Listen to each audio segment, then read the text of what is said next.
Welcome to Raging Bullets, a DC Comics fan podcast, episode 788. From the sleepy suburbs of Cleveland, Ohio, there are assembled the world's two greatest podcast hosts, created from the cosmic legends of the universe. Sean Whalen. Welcome to Raging Bullets, a DC Comics fan podcast. I'm a big fan of variant colors. My love for Batman is that stuff.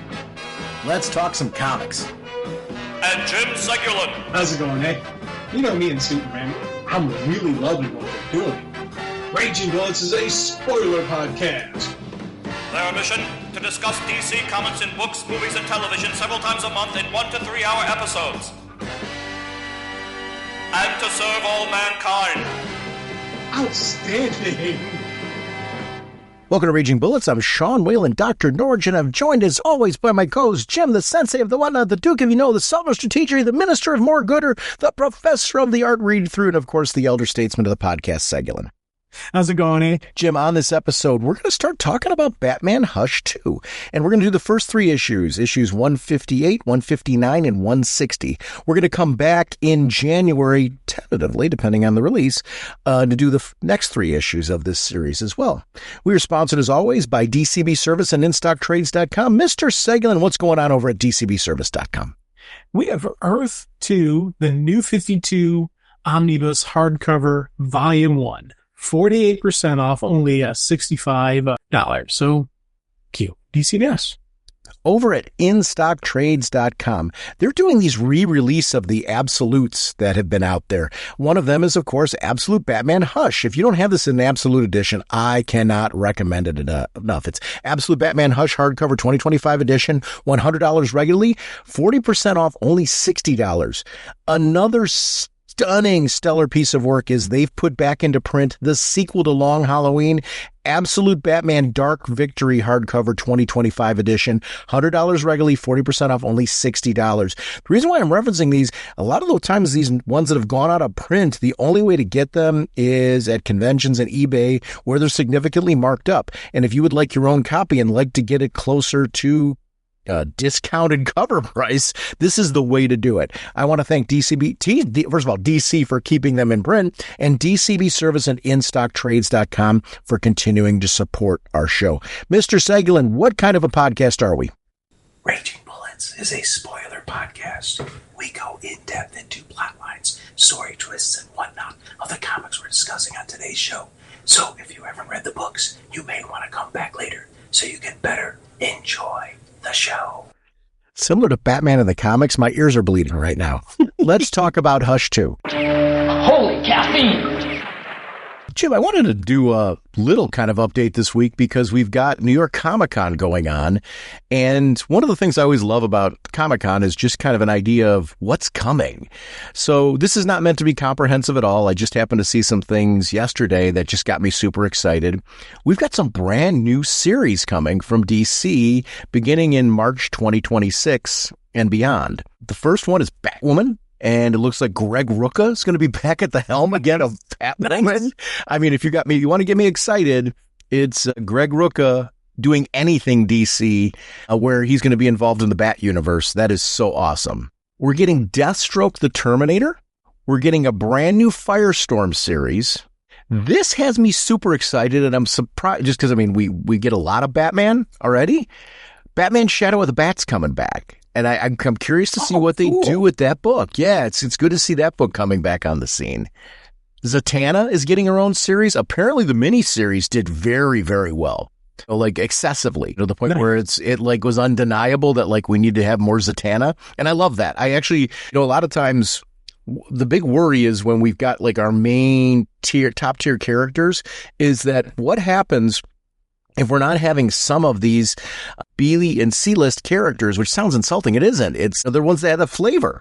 If we're not getting them in their own books, what's going on? I'm loving that Zatanna seems to be another breakout book. Poison Ivy had this happen to it. Remember, that was a miniseries that launched into its really cool series. I'm glad to see this kind of thing happening. It's cool to see them do this because I was about to say Poison Ivy. It happened with Poison Ivy. I like how they're testing it. Let's give a limited series, see how the limited series goes. If it does well, let's, go with an ongoing form. So again, it shows that if they give you a limited series on a character that you like, pick it up, put the money down so they know, and maybe you'll get a monthly out. I love that. And I think for a while there, it was like if it's a mini series, you could pick and choose whether or not you're going to grab them because of the fact that it's done as a mini because they don't have confidence in doing it as a series. It's nice to see the opposite happening. So there is a reason as a reader to do exactly what you're saying. Jump on board, give that book a shot because your vote counts. So that's really good to see. We're getting a new Lobo series. Ooh. I'm excited for that because I don't think I've ever been on the ground floor of a Lobo series. I have the minis that have been, since we've been doing this show. But when Lobo came out back in the day, I've read some Lobo. I've never read Lobo like as in an ongoing fashion other than any minis that have come out during our tenure, or where he's got guest spots and things like that. So I'm anxious to read Lobo like as it starts. Yeah. Because I'm interested in the character, especially now that they're talking about him being in the new DCU, in the film universe. It'd be great to get to know the character this way. The Demon is getting a brand new series. This I'm jonesing for. I really like Etrigan, and I love the whole storyline. I wonder what they're going to do with him. But that, again, this is something that's adding flavor, I think, to the universe. And we don't have anything going right now that's quite like The Demon. And I'd love to have that series going again. And this one, I don't know what it's going to be, but it's called Barbara Gordon Breakout. Yeah, yes. Great title, right? Oh, God, yes. Okay, you got me on this one. And I don't even know who the creative team is yet. No. And I'm just on the concept of Barbara Gordon. So it's not going to be a Batgirl story. It's going to be a Barbara Gordon story, I'm assuming. Yeah. And I'm like, cool. I'm all for that. They've got a great list of creators who are involved in all of these books.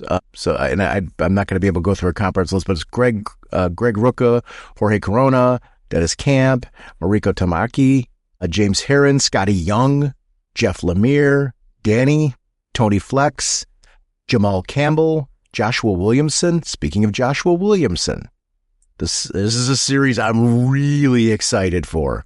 We are getting from Joshua Williamson a brand new Legion of Superheroes book. Nice. Yeah, I am. That one I'm really, especially I think the episodes that we did last week with Ken has just got me like chomping at the bit to read classic Legion, but also I want Legion. Yes. And I feel the current story arc that's going on right now and with the bad Legion that we're dealing with, I think has me. It's doing everything it's supposed to do, right? And Williamson's front and center with that. So I love what he's doing right now. I'm anxious to see what a brand new Legion of Superhero series is going to be like. Oh, God, yeah. Especially, as you said, we've got the Darkseid Legion right now. So right. We've got the Evil Legion. I'm assuming this is going to be Good Legion. And is it going to be directly from the Darkseid? Or what's going to happen? Yeah. So many stories. Ideas are running through my brain right now. And then you add to Joshua Williamson, I'm like, okay, this is going to be a cool series.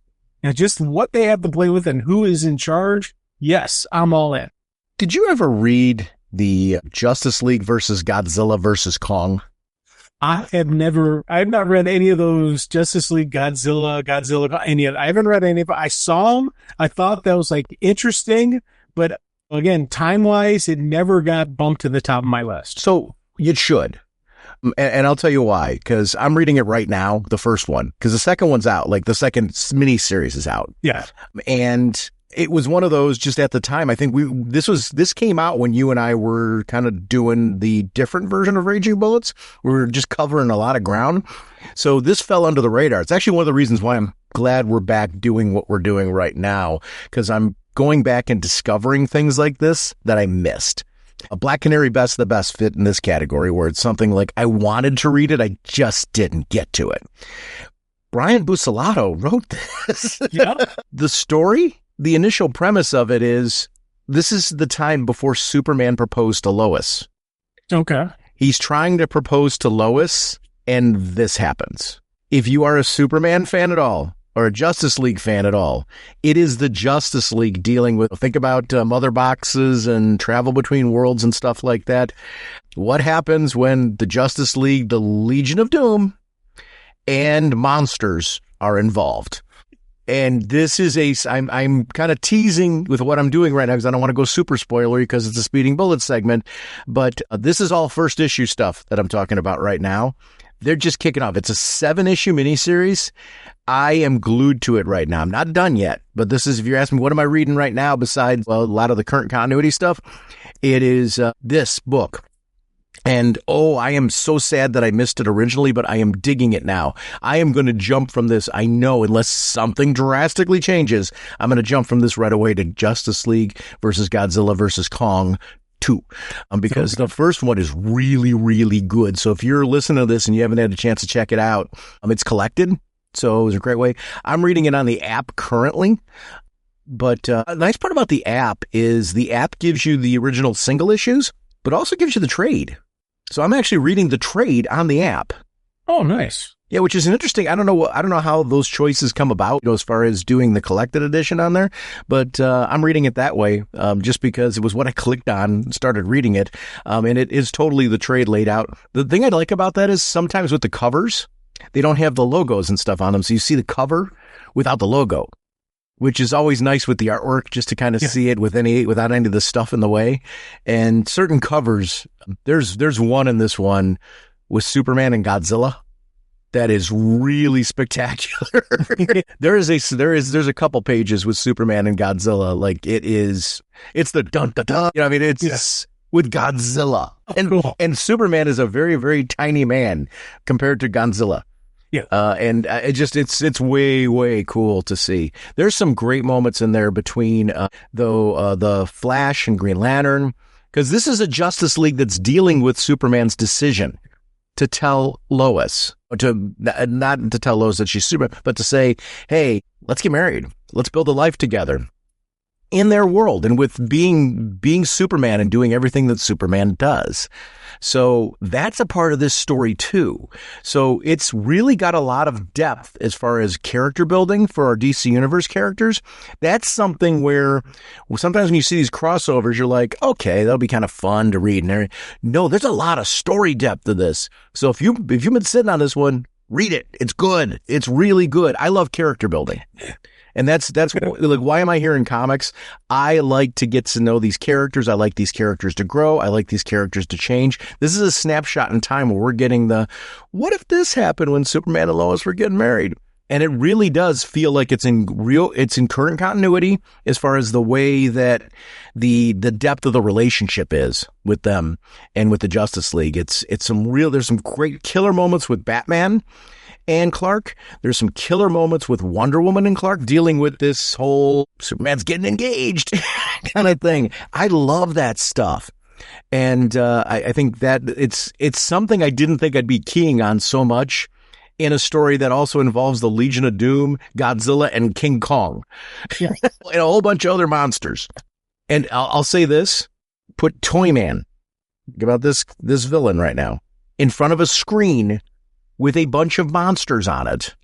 And how do you think he's going to react? And what do you think he's going to look at them as? It's super cool. That's some neat toys for him to play with. Yeah. It's the writing is really, really spot on. So I do want to shout it out because these things sometimes get lost. And that's what I saw it and it looked interesting. But again, with everything we were reading, I didn't have the time for it. So I'm going to find it on the app and I'll add it to the reading rotation. Because now, again, I've got my reading rotation is simple. I do 2 books before work and 2 books after work. 2 books to get ready for the day, and then 2 books to calm me down after the day. I like that. So I've been doing, I can do 4 books a day now. So I got a nice rotation going, and I'm able to get caught up on some stuff. I've been reading Nightwing, getting caught up on Nightwing, which has been amazing. Oh, it's a great book. Oh, I love Nightwing. I love this series. And I was so far, and I really was far behind. So I think I'm still in 2024 maybe. So in our Facebook group, there is an AI chatbot. I don't know where it came from. It wasn't me. It like is asking questions, but they're comic book related questions. So it's scary sentient. Like, but one of the questions it asked is like, what Batman series should I be, if I'm a Batman fan, what comic book series should I be following? And I'm like sitting here, I'm like, who inserted this chatbot? And it's asking good questions. Yeah.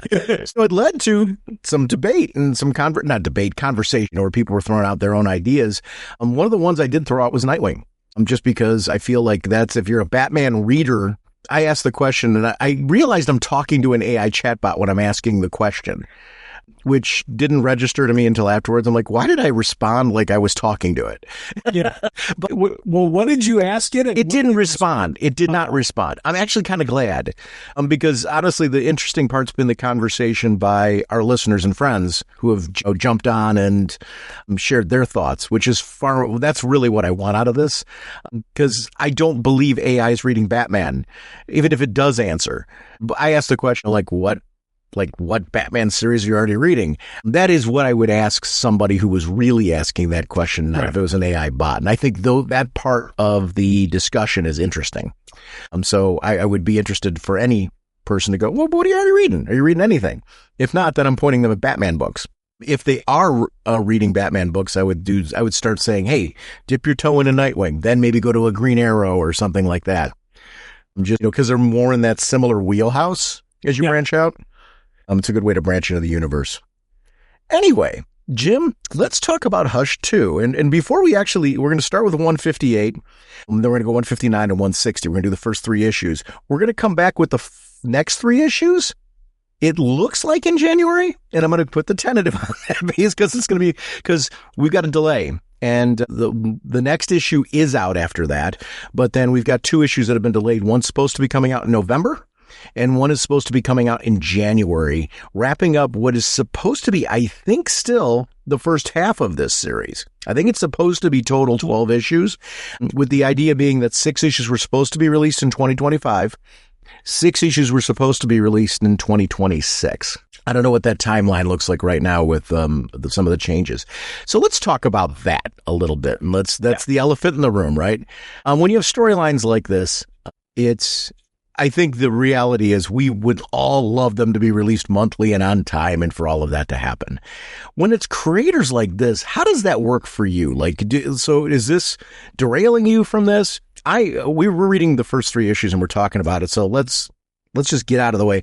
I really enjoyed these first 3 issues, and we're going to talk a lot about why. I was thinking we were going to jump from this into the next 3 issues right away in the next episode and kind of cap this off and then wait for round 2 when it comes in 2026 and do 2 episodes around that. So that was my original recording plan for this. Scheduling changes happen, and it's kind of what happens in comics. We're still moving forward, though. I'm glad we're going to be doing the first episode right now of what looks like it's going to be for around Hush 2. But what does this do for you when this kind of thing happens? Like, how do you feel typically? What does it do for you as far as your story enjoyment? What does this do? Well, okay, so what is delays like this, what it does for me, or delays what it does for this series? Because here's the deal. I love Jim Lee. Absolutely love his artwork. Mm-hmm. He's brilliant. He's one of those people that I see his name on the book, I pick it up. I don't care who the character is. He's one of those he's on that list for me. But when I see the variant covers by him, I pick up those variant covers just because I love his artwork. So when you hear the series is delayed, and he admitted, hey, it's because of all his work he's doing outside of just comic books, sure, it's delaying. And so he owned up to it, saying it's on me. And I appreciate that. And I respect it when someone says, hey, it's on me. I take the blame. You know, I do too. Mm. So, and I'll tell you that. And I'm like, so on one hand, I'm like, okay, let's just wait for the delays. On the other hand, I look at it, I'm like, yes, I love his artwork. Yes, his artwork's brilliant, but there's other talented people out there. Like, can we continue the story going, man? Oh, I don't want that at all. You're saying you'd like a fill. You're saying you'd rather go with a fill-in artist than. Yeah, I actually, and again, part of it is because of this story. I want this story to continue because I know there's so many because I knew about part 2 being the first set, and then we have the second set and all that kind of stuff. And I'm like, man, if you have a filler in for the last 2 or 3 issues, then he can come back on part 2. And maybe you can time it better. That way he has more time to work on the other series. So there's no delays on the other part of the series. And if they announce that, I wouldn't have an issue just because of this story. Normally I'm very cool with delays if they announce it, and especially, as I said, if someone owns up to it saying, hey, it's on me, I respect that and I don't have a problem with that. With this one, because I'm enjoying the story so much, part of me would like to have them find an artist of equal caliber. It couldn't be like somebody like you or me. It'd have to be somebody who's Jim Lee, and there's a short list. I have a good way to get somebody to jump off the book. I'm talking, there's some really good artists out there, and you find one of them, put them on the book, and I would not have had an issue if they did that. Yeah, and the art style will be a little bit different, but there are a lot of people who have a similar art style to his. You find one of those people who has a name as well, because it needs to be a name. It can't just be, who is this guy? It needs to be a name, and you throw that person on there. I would be okay with it personally. So I will say this, I would still buy it and I would still follow it all the way through in following that logic because of Jeff Loeb's writing. So that's a piece I want to factor in there as well. The draw for me for Hush is not just Jim Lee's art. It's also the writing of Jeff Loeb. I happen to really enjoy Jeff Loeb's writing, and that's proven true in this story arc. I would prefer a different path. For myself, I feel like this one's out of continuity. Story-wise, I mean, yeah, it could be happening now, but it's kind of apparent it's not, if that makes any sense. So I would prefer that they just get the issues in the can and then release it, and it maintains this team. Yeah, that's my preference on how they handle this one, just because of the fact that I really want this to be the Hush team. It's a sequel to Hush. I kind of look at it as Long Halloween, Dark Victory, the stuff that Jeff Loeb and Tim Sale were doing together, right, where it's just like that stuff was so atmospheric and so good because of the partnership. So I want that from this. This does not require, I know that they plopped it in Batman. I think that was the mistake. You should have just released this as Hush 2, the miniseries, set it separately. I think the names and the talent in and of itself would have sold it without needing to be in the Batman book. I knew they did this as kind of a cool way to wrap up that Batman series before launching Matt Fractions. That didn't work. Right. It just didn't, scheduling wise. Great idea. I'm not knocking the idea. And I'm not mad about this. It's just interesting. Well, I feel like we should talk about this. It's the elephant in the room, and it's interesting. My preference, though, would be okay with the schedule loss. And I'm with you. I actually appreciate the ownership of that. I think that's respecting your fans when you sit there and go, this is me. And this is life schedules and stuff like that. I can work with that. I'm not, it's not the end of the world. What it does for me, pacing wise, it takes me out of the story a bit. Because of the delays, and I've got to go back and reread in order to get re-engaged in the story, and I'm good with that. I mean, but I guess I would rather release the first half, like the 6 issues, the way they were going to do it. They already had a pace knowing that this was going to wind up being a problem. You don't release a 12-issue book, part 1, then part 2, the way that they were going to, unless you really had in mind that, hey, schedules are gonna be an issue here. Appreciate that. I just wish they'd had all 6 issues in the can, released it that way, taken some time to breathe, gotten those other 6 issues done, then released them all together. That would be my preference. I'm hoping they do that with part 2, because I want all of this. I'm enjoying all of this. The scheduling delays do take away to a certain extent to the book. I think what it does, and I'd be curious to see sales numbers, I think it does impact sales numbers because I think people jump ship.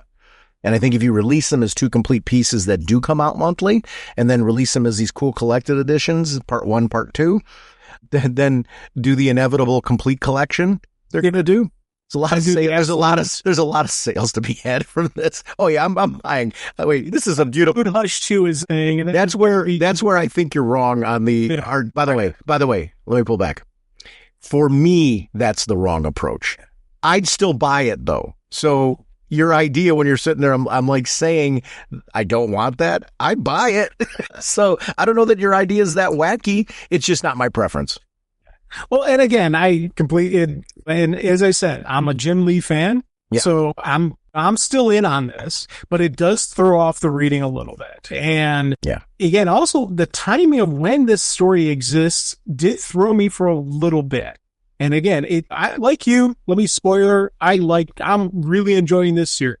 That's why I wanted it to continue, because I'm having fun with it. I'm enjoying my reading of it. I'm enjoying this Hush storyline as much as I was enjoying the other Hush. So that says something, because I absolutely love that, and it's one of those things where I'm like, but I do wonder, where does this take place? Does this take place? To me, it obviously takes place before the relaunch series. So I was thinking they're planning on the first set, the relaunch, and then the second part is in the relaunched kind of Bat universe. Because in this, but I don't know if that was ever the plan, or I don't know if this is just kind of like its own little pocket universe kind of thing, or I don't know what the deal is. But again, that is something that is throwing me a little bit in the reading, but it's not throwing me to the point where I don't enjoy. I still enjoy the story. This is a great story. Yeah. I'm loving it, but I take it as continuity adjacent. Like, I think when it's done, we're going to be able to plug it in. It could have happened here, but it's going to be that kind of thing. It does not feel like it takes place immediately after the previous issue. No. And I'm okay with that. It's Hush too. It's meant to be a sequel to Hush. I get it. And it feels like a sequel to Hush. That does work. It does feel like a sequel to Hush. I just don't know where. Yeah. and I'm with you. So I'm choosing to call it, I don't know what this is. Continuity adjacent. I don't know what that means. I'm saying it out there, and I'm trying to sound real brainy when I'm saying it. I can't even, if you were asking me, Sean, what does that mean? It means it's not in continuity, but yet could be. It's kind of, so I guess I can kind of explain what I'm thinking, because that's where I'm at. I feel like this is not something where it's Elseworlds, like blatant Elseworlds. I do feel like this story fits into continuity. It's just not picking up right where we left off with Bruce. Yeah, and again, I like that term, continuity adjacent. Mm-hmm. And it's like the opening of it, we see Bruce gliding in on that glider that we saw in the relaunched series, that we both like, oh, that looks cool. We see it right here. So it's the same kind of gadgets that could be what he's dealing with. That flight kind of winged glider thingy. So I'm liking that we do get some connections to our current universe. That's why it could be current universe, but we have little slight deviances that maybe it's not that universe. Maybe that's why I was thinking, this have been planned before? This should take place before, and we see the evolution into what is the current continuity. So it's one of those things where I'm like, I don't know exactly where, but again, adjacent. I love that term. It fits for me, and I'm comfortable with it. So let's talk about the creative team real quick. Jeff Loeb is the writer, Jim Lee on pencils, Scott Williams on inks, Alex Sinclair on covers, Richard Starking on letters, James Reed, assistant editor, Jessica Burby, associate editor, Rob Levin edits. Batman created by Bob Kane with Bill Finger. And we're talking about Chapter 1, The Pawn. And this kicks off with, you can always do Jokerfish with me and make me smile. Yeah. This goes back to my childhood, and it's a massive geek out. I like for Batman, there is a reference to this as being the Joker's going back to something that he did once before. This is not like him. He does the new jokes and things like that as we're going through. And I really love when we get that internal dialogue of Batman and a sense, that's what I'm saying. Is this continuity? Yeah, it is. and I do love that opening. The Jokerfish are menacing. I just love, there's something about the way that they're all put together. It looks more menacing now than even it did back in the day. Because I remember seeing this as my childhood. Seeing this, I grew up with this horrific image. It was a lot more fun back then. The Joker was a different kind of wacky. Now he's homicidal in a very different way than he was back then. But I'm really enjoying what's going on here. I love the immediate action, because one of the things that Jim Lee and the team does really well is Batman combat. Yeah. And I am a Batman combat sucker. I mean, the kicks, the punches, the interplay of gadgets with how we're knocking people out and stuff like that, especially people who are running high on Joker toxin. Yeah. It's just such a great sequence of events leading into why repeat old jokes. The back of the trash or the garbage truck or whatever that is flips open, and it's the Joker with the crowbar. Again, It's like the greatest hits are coming back in again, and it's this Joker. which my mind was wrapping my head around the fact that we've got 3 Jokers to play with. I actually like that it explains why every so often we get the purple suited this guy. Yeah. I guess the question that it does make me wonder, are these guys expendable because of the fact that there's 3? Is there eventually going to be there can be only one? That's the story I would love to have. Yes. The fight, because the fight of the Jokers, the last Joker standing, only one Joker, and you find out there's a 4th out there that you never knew about, who is the kingpin of all Jokers. That is something I would love to see. But I'd like it to be this guy. Yeah. If you're asking me for my vote, it's when I see that suit and just that whole, just the look and the presence. If there can only be one, who do you want it to be? I'm a sucker for this guy. Yeah, me too. I know the one who cut his own face off and stitched it back on is pretty badass. Yeah. I will give him that. But this one, I like this flair. I like this style. And I loved, again, the artwork on this, because we first see the smile and the teeth in the shadows, and then he comes out with the crowbar hit. I loved how they did that. Kind of like the Cheshire Cat type of look. And I was like, that is awesome. But this Cheshire Cat is more dangerous. And again, great on the physical, on the beatdown, on just all the action. And I loved with the initial crowbar crack, Bats falls into the reservoir and the fish are just pouncing on him.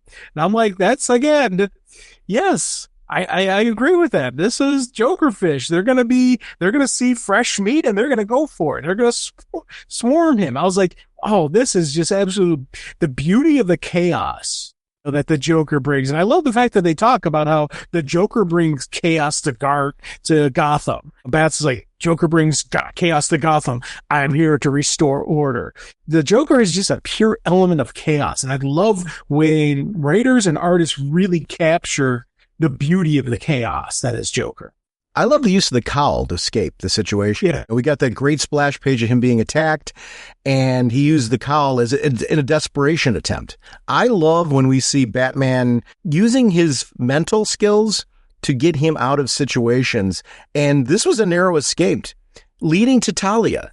And boy, Jim Lee and Jeff Loeb know how to write Talia. Yeah. Because I just feel like she was really great in this, using her just to come in for the rescue. Because at first I was like, who is that? When I read it the first time through, my second read through knowing, I'm like, oh man, this is just so well done. What do you think about the silence?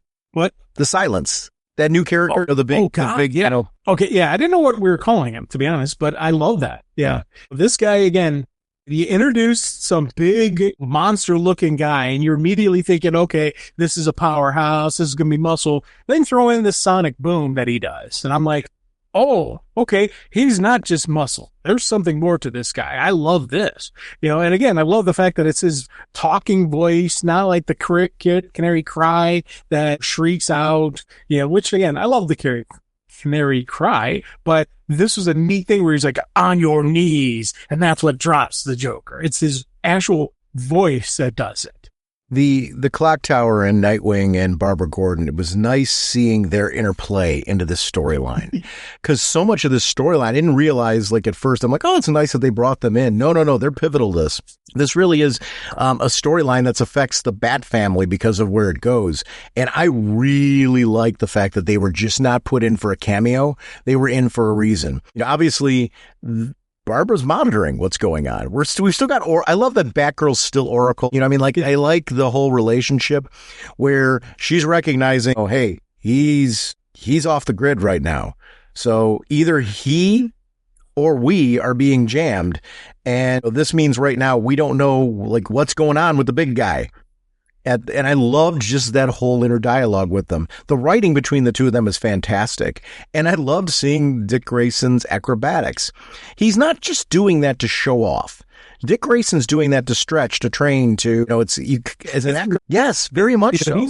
You got to, again, you can't just go out there and do the flippies and all that kind of stuff. You got to loosen up the muscles. You got to loosen up everything. So while he's there with Bat, hang out, that's what he's doing to loosen up, to to flex it out and just keep limber and ready to react on a moment's call. But I do love the fact that with Babs, she's like, either he or we are being jammed. He's like, that can't happen.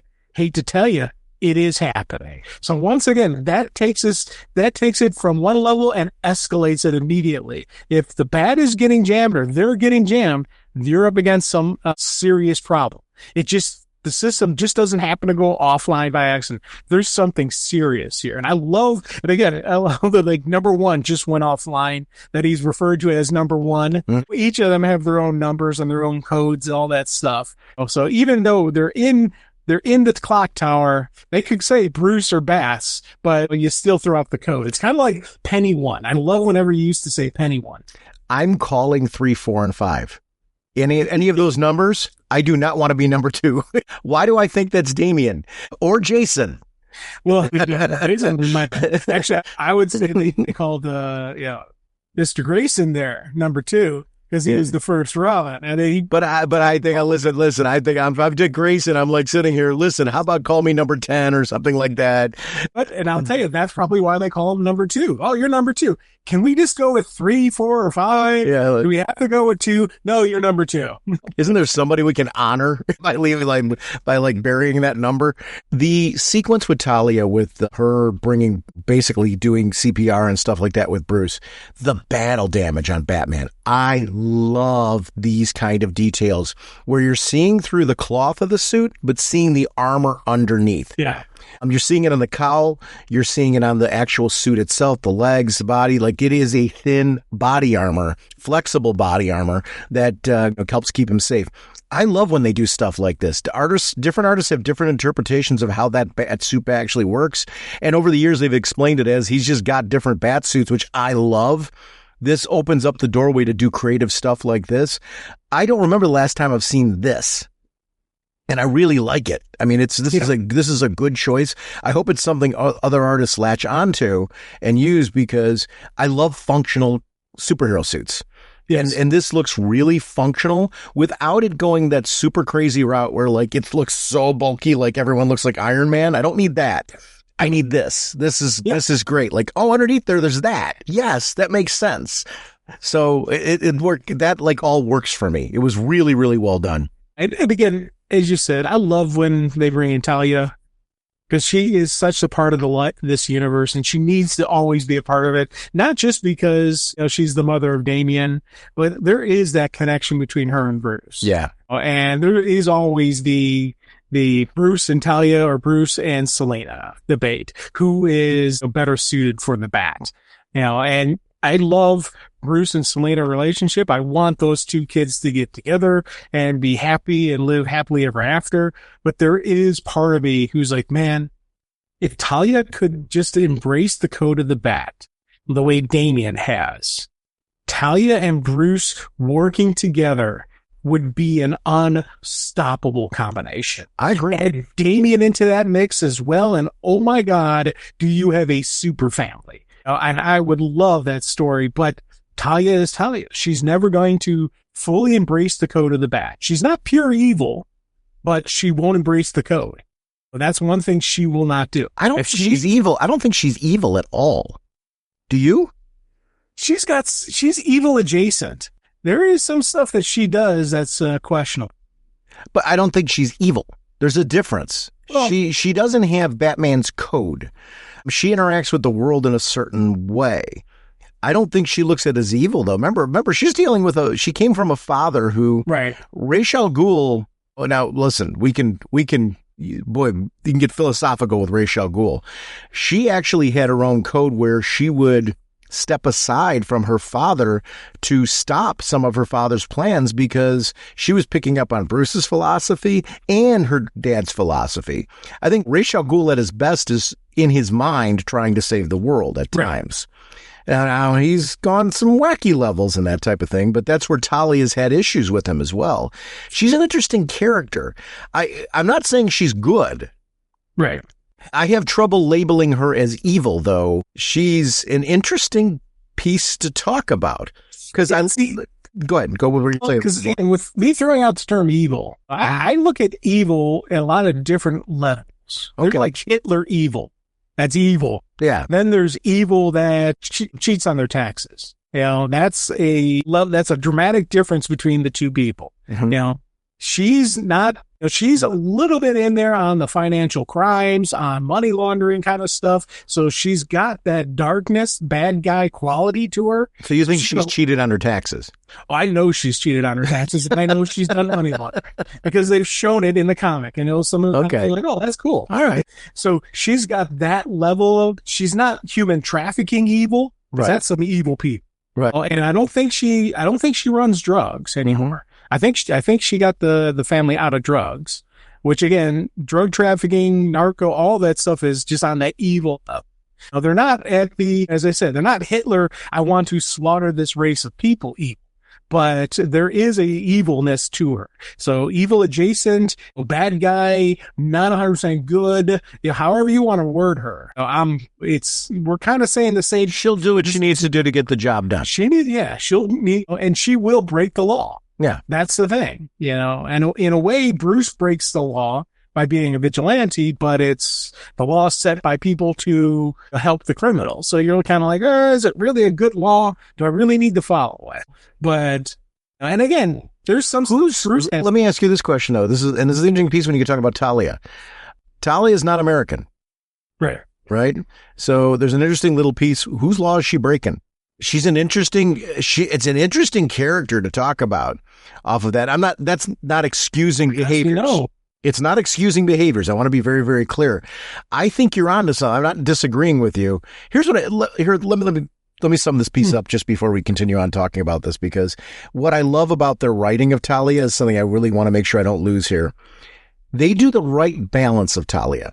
And I think a modern Talia, they've evolved this character to this point right now. And this is the best of Talia. She's got to look sexy and exotic because that's Talia, right? You see the compelling nature of her, but she's not just that alone. Right. There is the exotic draw is also to her intelligence, her way of operating with the world. The fact that she's got a team of people, they're monitoring the bat. She swoops in to save the day because she can't let him die. And it's the fact that he's the father of her kid, but it was before that. She would have done this before Damien. I believe that because it's just kind of who Talia is. If Damien wasn't in the picture, she would have done this as well for a different reason. There is a connection between the two of them that will always be there. And it's something that if Bruce ever does get married, his wife, if it's Selena or whoever it is going to have some major issues with Talia if it's not Talia, because of the fact that Talia is still going to be Talia in all of that piece. What's interesting about it too is their relationship's intriguing in the sense that she won't let him die, but she does not feel compelled to give him every piece of information that she has, to the point of Bruce's frustration. Where's the Joker, Talia? Talia, he knows she knows. She's going away and she has not revealed everything that she knows. And I love that she leaves him with that nugget. You almost died tonight. I cannot have that. Which is why she got involved, even though she's clearly basically saying, kind of don't want to be involved in all this. Yeah. But remember, the greater the number of people who believe in you, the more there are to be disappointed in you. And I just loved the dialogue and the way that she's speaking to him, because she's coming at it from a point of confidence and intelligence that is intriguing. I think the points you're making are really strong with her, because as we're talking through this conversation, like, what is she? You're never going to catch me, Miller, saying that she's a good guy, but yet at times she has done great good. There are times where, to your point, she has done evil. And deliberately chosen. I mean, there's been story arcs where Talia was the main bad guy. Right. So, I mean, you can't ignore the fact that she has been the villain of the story as well, where she's snapped and done that. And she's been everything in between. It's so interesting that I can't, my definition of evil, she doesn't fall into, but your definition of evil, when you're explaining it that way, I'm like, I don't know. If you go off of your evil scale, it's almost like yours. We need like a color chart. Like we're working along it. She falls on the spectrum, your spectrum of evil, but she's low on your spectrum of evil. Yes.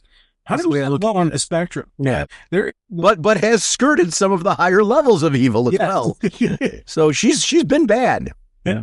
Actually, intriguing character to talk about. That's, to me, the best of Batman's fleshed out characters are people like that. They've got multiple layers to them. And depending on how they interact with the story arc, decides who they like. We've got a sort of good Talia right now, and sort of good just because she's dipping her toe in helping out. She could be doing more, and she's not. Yeah. We may see her again later. I hope we do, actually, because I'm enjoying her. Yeah. Yeah. But she's certainly at this point in time been like, I'm out. Yeah. The Joker sequence with Hush. Yes. And if you were to ask me where I thought this story was going, I didn't think it was going to start going here. He talked, this is evil. Wait, and this is evil being done on a very evil man. Yes. And yet it's still like it's a different kind of evil. I'm more of the mindset, just shoot the man already. With that type, like if you're going here, shoot him. That's more compassionate than what he's doing here to the Joker. Which is why he doesn't do it. Oh, exactly why he does. Why he doesn't do it. That would be a great compassion to put it out of the misery and be done with it. No. He wants to use the Joker to break the bat. And I love that about him. That's something, again, one of the neat things about Hush. And again, I love how Hush is now whispering when he talks. Yes. And how the artist is doing, how the voice bubbles, they're doing it to show this is a whisper, Mm-hmm. and I'm like, oh man, that is awesome. This is where I got the name of Silence. It was actually from the damage to your eardrums, incapacitating. The man you encounter tonight has a very unique gift. He goes by many names, but I prefer Silence. So that's where I got it from. It was, if that's what Hush is calling him right now, apparently that's one of many names that this man has, but Silence seems fitting. Like we've gotten a few, remember that The Help, remember that storyline with The Help? He was another compelling villain like this, where like this Silence character, I'm hoping if the character continues to be this interesting, I'm hoping we see more of that. Like The Help, when I first got introduced to The Help, I wanted to see more of The Help. I'm hoping the Silence is kind of like turning into that character, because I like when we get some interesting new characters. Don't overuse them, but when you bring them in, like when sequences like this, very, very interesting. The Help was the same way. Don't overuse the character, but when he comes in, man, you can't help but notice how cool he is.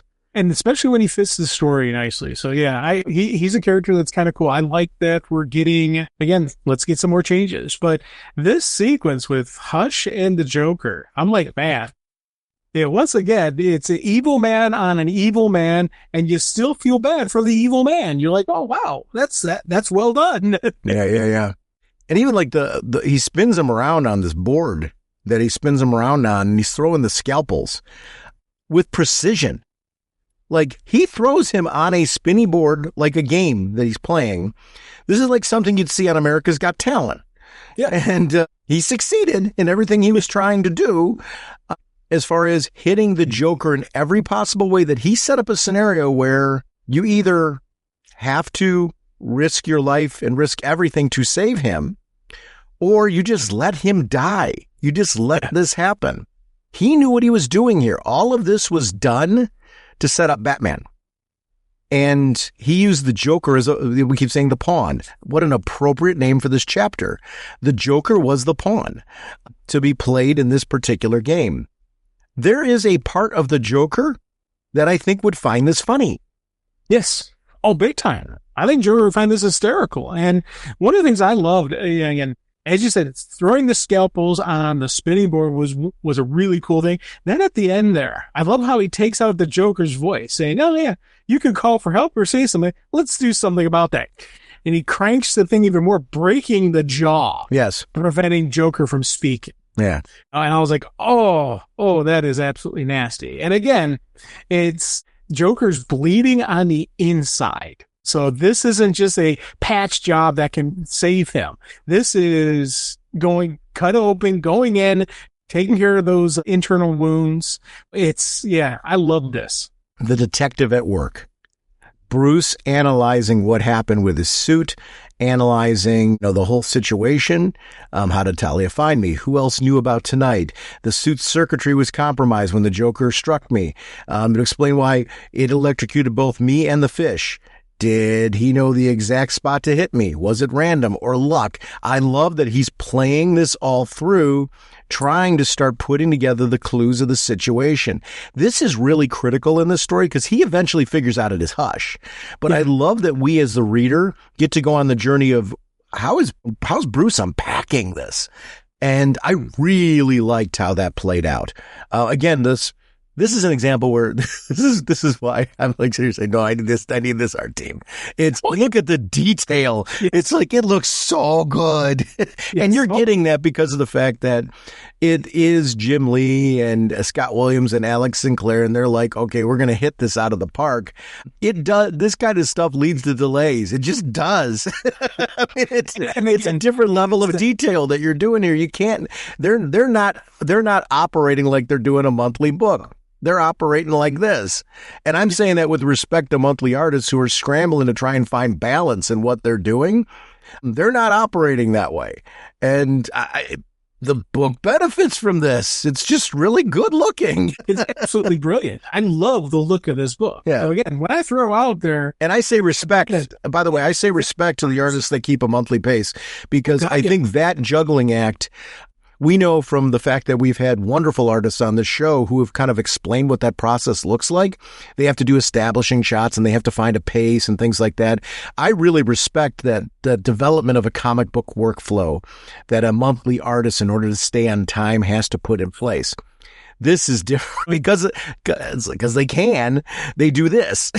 Yeah. I know there was lead time for this on a very different level. Well, in like the sequence when he's breaking down the suit and he's studying it and all that, they're showing not only just showing the circuitry underneath the mask like we talked about. I love that little thing. But then you look at his current gloves, the new gloves he has on. Yes. He's got those studs on the knuckles. Yes. You know, I was like, oh, that looks cool. And those things look like armored plates on the actual glove. So again, it fortifies, it adds to why Bruce is able to do what he does. It's not just a cloth costume. There's the body armor underneath. There's all the tech underneath there. And I love that when he's finally messing around with it, trying to figure it out, that's when everything comes back online. Yep. Joker knew the exact spot to hit to compromise the suit, you know, to take out all of this stuff. That's why Bruce was offline. And he didn't even realize he was offline. And I love the fact that Bruce is able to immediately recognize, oh, wait a minute, I've been off this whole time. We've been compromised. And he recognized we've got a situation because he's dealt with this before. He doesn't know it's Hush yet, but he knows he's dealt with this before when the communication net gets compromised. And I love the fact that he's like initiating lockdown and he completely locks down the system because he knows we've been compromised. I love that the sole of the shoe leads him to going to Amusement Mile, seeing all the pieces that are there, seeing that Jim Gordon was the dummy of Jim Gordon was behind, because it's supposed to be Jim Gordon, right? Yeah. Behind the ticket stand. Oh, yeah. Yeah. The lights, camera, action, and the whole battle that's going on there was really great. Again, Hush leading him ultimately to where he needs to go, and to Joker, because he needs Bruce to get there in a certain time frame, because none of this works if the Joker dies before Bruce gets a chance to make the choice. So everything has to be driven at a certain pace. The clues were laid so that way Bruce could find them. Like Hush knew he was going to discover the clues. The shoe was left as a dangling carrot. Everything about this is Batman being manipulated. And that's not something that happens very often with Batman, but when it does, it is super cool. The person who is really good at manipulating the bat is Tommy. Oh, yeah. He's always been really good at that. And that's something I love, the fact that that's an element of Hush, that he knows Bruce and the rest of the crew so well, he can manipulate them. Now, as good as Bruce is, and as good as the rest of the team is, Tommy's on another level with that. The level of strategy that Tommy has is one of those things that you always talk about who is Bat's greatest villain. And everyone always throws out the Joker because he's the true antithesis. Hush name needs to be thrown in that same level as Joker, just because he understands Bruce so well, and he's able to do the mind games on Bruce so well. Bane is another one that you threw out there. The really good, true Bane those wonderful Bane stories where he's not just a powerhouse, he's that intelligent villain. He's another one you threw out. Speaking of Bane, just because you threw it out there, I'd be remiss if I didn't mention this. I saw online, and I haven't gotten verification of this yet though, but there's rumors of a multi-part Nightfall animated movie coming. Ooh, nice. Yeah, which, I mean, I thought it said like 3 parts, which Nightfall, Night's Quest, Night's End. I hope we get Azrael, Asbats, all that kind of stuff. To me, if you're going to do it right and do all that stuff and throw it in there. But if they can get that whole arc, with the return of Bruce as well, oh my God, would I be geeking out over this. Yes, that'd be awesome. Just because you mentioned Bane. And I think that he needs to be in the conversation too when he's dead is tried and true. This playing out of the Killing Joke sequences here, and then Death in the Family, all of those pieces putting together some of the horrid things that the Joker did, which are truly evil. Yes. Going back to your skit, he falls a little bit further along the spectrum. Yes. Your evil spectrum. He's in the Hitler evil level. Yes. Yeah. So it's interesting when you start taking a look at this. Hush is going out of his way to play the choice. And I love that Bruce recognizes that Hush has put that there. And he has to make the decision. What is he going to do? Does he save the Joker or does he let the Joker die? If he lets the Joker die, he compromises everything that he is as Batman. If he lets him live, he compromises the feelings, the thoughts, the hearts of people that have been hurt closest to him by this man, permanently changed, both Barbara and Jason. Permanently changed. Jim Gordon mentally hit really hard by this, but yet what would Jim Gordon do in that sequence? And it's really, really hard to know. I love everything about how this issue played out. This is how you kick off. If you're going to do a sequel to it, like, why did this sequel need to be done? It's this sequence right now where Bruce is faced with a choice on a very different level that really only Hush could have put him in on. Yes. And again, one of the reasons I am not Batman and I would never be Batman is I don't know if I would save the Joker. I don't know if I could, man. Yeah. It's one of those, I look at it as you've got this monster and I didn't do the deed, but I didn't save him.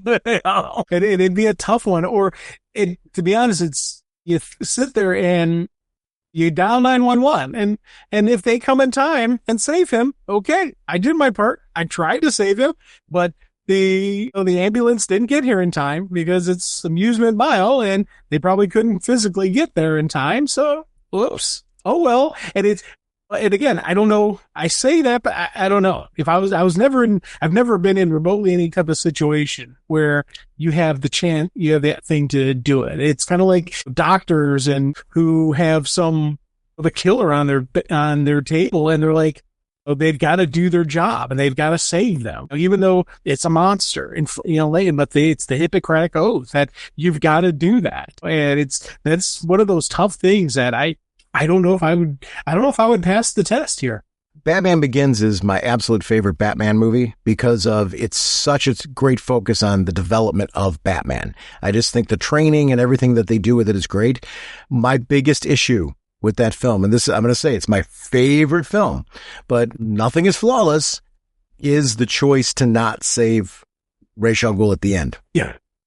And when he does that whole justification, I'm not going to kill you, but it doesn't mean that I have to save you, that kind of thing. Right. I'm sitting there like, yeah, but you're Batman. You are Batman. And it's supposed to be this debate, though, because I think what you're saying is true, in the sense that Batman operates in a way that he's got a code that you don't necessarily have to be 100% all in on. You can sit there and go, if it was me, I wouldn't do that. And that's okay. But the character, he would. And I think that's something when you're following a character who's been so well developed and you understand their code, I think that's where you get mad when people don't. Yeah. The code of the Bat, he 100% will. Mm-hmm. He has to. Mm-hmm. That's just who Bruce is. And there's no debate on it. Like, that's, again, why he's not me. Why I am not Batman. Yeah. Yeah. Soup's the same way. Soup would, have to save him. Soup would have to do everything in his power to save him. Yeah. Just because that's That's Superman. Unless it's Man of Steel. But that was my issue with Man of Steel. Yeah. I understood why they went with that in the story. I did too. But would Superman do that? I don't. And again, I'm a fan of that movie, but that choice was not. Hey, I know that they were Superman choice. They were supposed to go somewhere with that story where like that was supposed to be the pivotal moment that set Superman on the code of I will not kill. Right. You know, because he went and did that. And I get that. I just don't agree that Superman had to kill somebody to get to the no kill code. That's just, it's my personal preference. But, and I will, do you love Man of Steel as a movie? I do. Yeah. I actually I mean, it's a darker Superman movie, but I really liked it. And I wanted to see more of that universe and see it continue to be fleshed out. It's like what I said about Batman Begins. There's certain choices that were made in these movies that I really enjoyed that I'm like, oh, did you have to do that? You broke it. And it is. I mean, we all go through those sequences and they're genuine. It's when we flip over to, let's get back to Hush 2, this cover for issue 159. Oh, God, yeah. Hush has such a soft spot in the fact that it was, even though it wasn't Jason Todd in the original Hush, started bringing back the concept of what if Jason Todd returned and what would he be like? And I got to tell you, I'm fascinated by Red Hood. I think that overall, the return of Jason Todd has been a success. He's been a compelling character, an interesting character. I'm in the camp of people that did vote for him to live because of, and it's Batman the Cult. That's on my short list of favorite Batman stories. And I felt like in that story, that was the redemption of Jason Todd, Robin. And I'm like sitting here like that came out right around the same time. And I'm like, oh, I can't vote for him to die. But if before that series came out, if you asked me, Sean, which way would you vote? Not really sure. I get why people voted go bye-bye. So, which gave us Tim Drake and all the other pieces in there. But when I see this, I'm like, oh my gosh. Sometimes you make the choice to bring characters back and it goes nowhere. It's unsatisfying. It doesn't do anything. If right now Jason Todd completely dropped off the grid and we never saw the character again, it still was a success bringing him back because of everything they've done with him since. This cover right there, I love this cover because who do you put in as a catalyst right now? It just shows the multi-layered nature of Tommy's plan right here, because Jason would 100% know what Bruce would do. I love how this story opens up at Crime Alley, you know, and again, seeing some of Bruce's past. This is something that I really enjoyed in the first Hush, where it started filling in more layers to it. The relationship with Leslie Tompkins, which is something is near and dear to my heart, and further kind of adding that she's there every year with him. And I didn't recognize that. I don't know why in the story. I didn't realize that she was that comforting shoulder every year when that happens. It's a special part of that relationship that's there that they've maintained over those years. And I love stuff like that where it's like, oh, because do you remember that being a thing? That Leslie was the first one on scene? No, it's not even that Leslie was just the first one on the scene. I remember her being a part of his childhood and helping him recover all those pieces. But the idea that she still goes every year with him. No, I don't remember that at all. And I like it. I like it. 100%. Yeah. And if they're just now introducing this concept, because I don't ever remember reading her being there. I always remember Bruce going there. Yes. And I think I remember seeing one time when the rest of the family was with him as well. Yeah. But her being there every time, I think this is just created for this story, to be honest with you. And I love it. I am 100%. Again, it keeps showing the connection between Bruce and her. Yes. I love the fact that he acknowledges very few people know the secret, but none of them speak to him the way she does. Yeah. She doesn't approve of the bat. She 100% flat out tells him to his face, this is wrong. But she still supports what he's doing because she still supports him. And I love seeing that. And again, it's so fit into this that she's like, I'm the wrong person to take him to. I don't have the facility. I don't have the training. I'm not a surgeon. I'm the wrong person. And he's like, she's the only one he could trust with this. And I love just this connection these two have, because with all the great bad stories either have some tie-in to Bruce's childhood.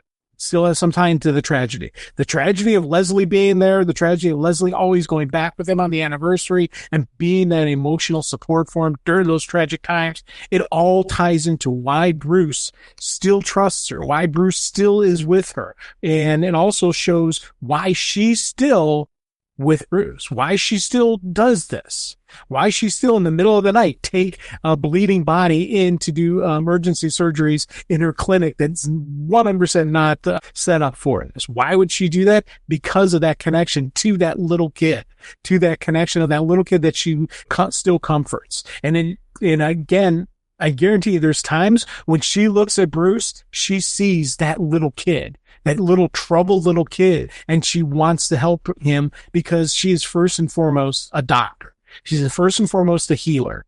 Yeah, and I love that kind of characterization of who she is. Yeah, I do too. The urgent care piece when he brings her in and she's explaining the challenges that she's facing, I love that because it wasn't her trying to pass off like I'm not going, because she doesn't really know who he's got under the cape at this point. Yeah. It's when he pulls open the cape and shows, look what he's been done to him.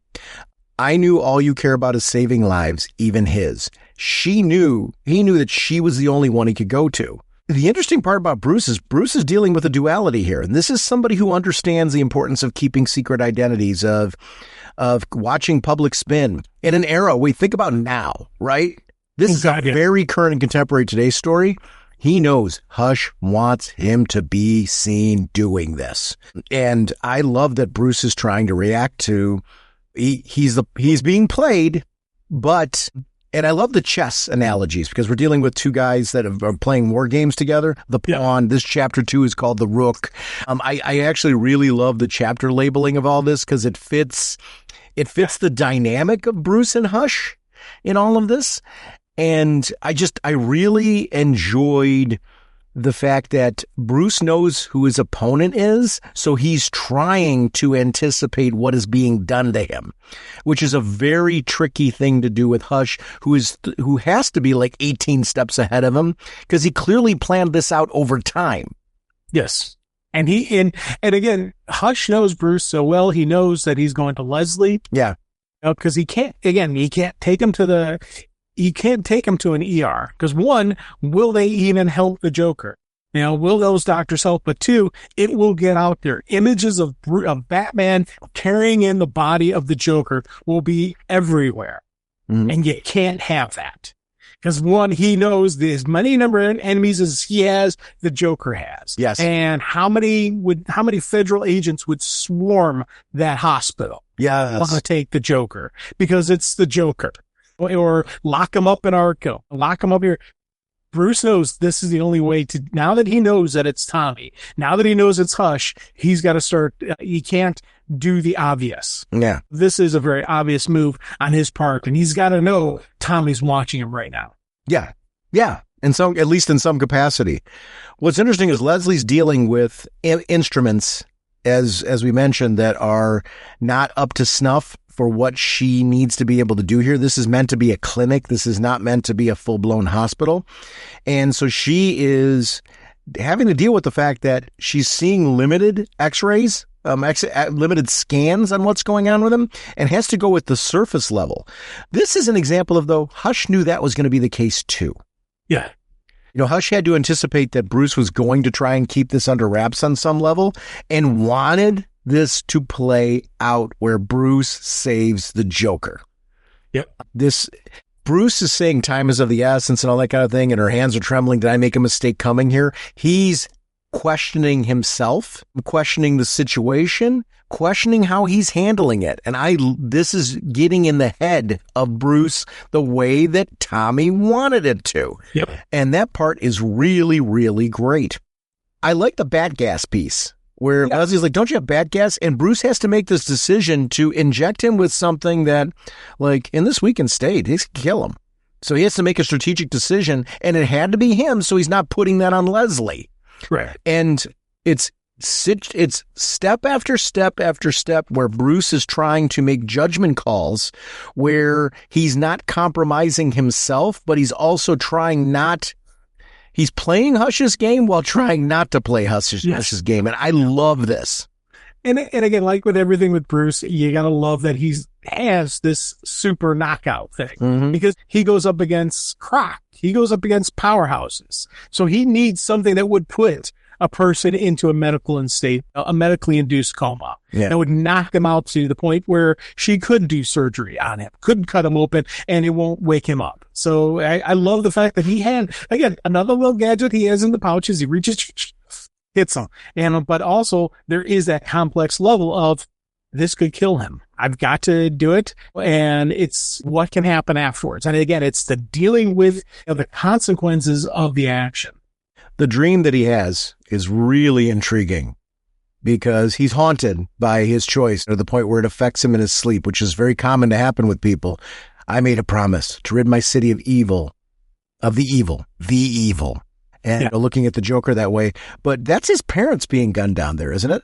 Yep. That's a neat thing, taking Joker's face and putting it there as the person you killed down. And again, there have been stories where it's been the Joker. And I love that when it's the Joker. Yeah. And I don't think that this is implying in this story that it was the Joker that did it, but in his head, he's, your psycho. I actually like that it's a dream and what the dream is doing. And it shows where his head is rambling into his responsibility to his parents, but he's also having a chance to wipe out the evil. How should he be doing that? And he's struggling with that. And I loved that felt human. A Batman that feels human is, sometimes they create the character to be so distant that he becomes distant.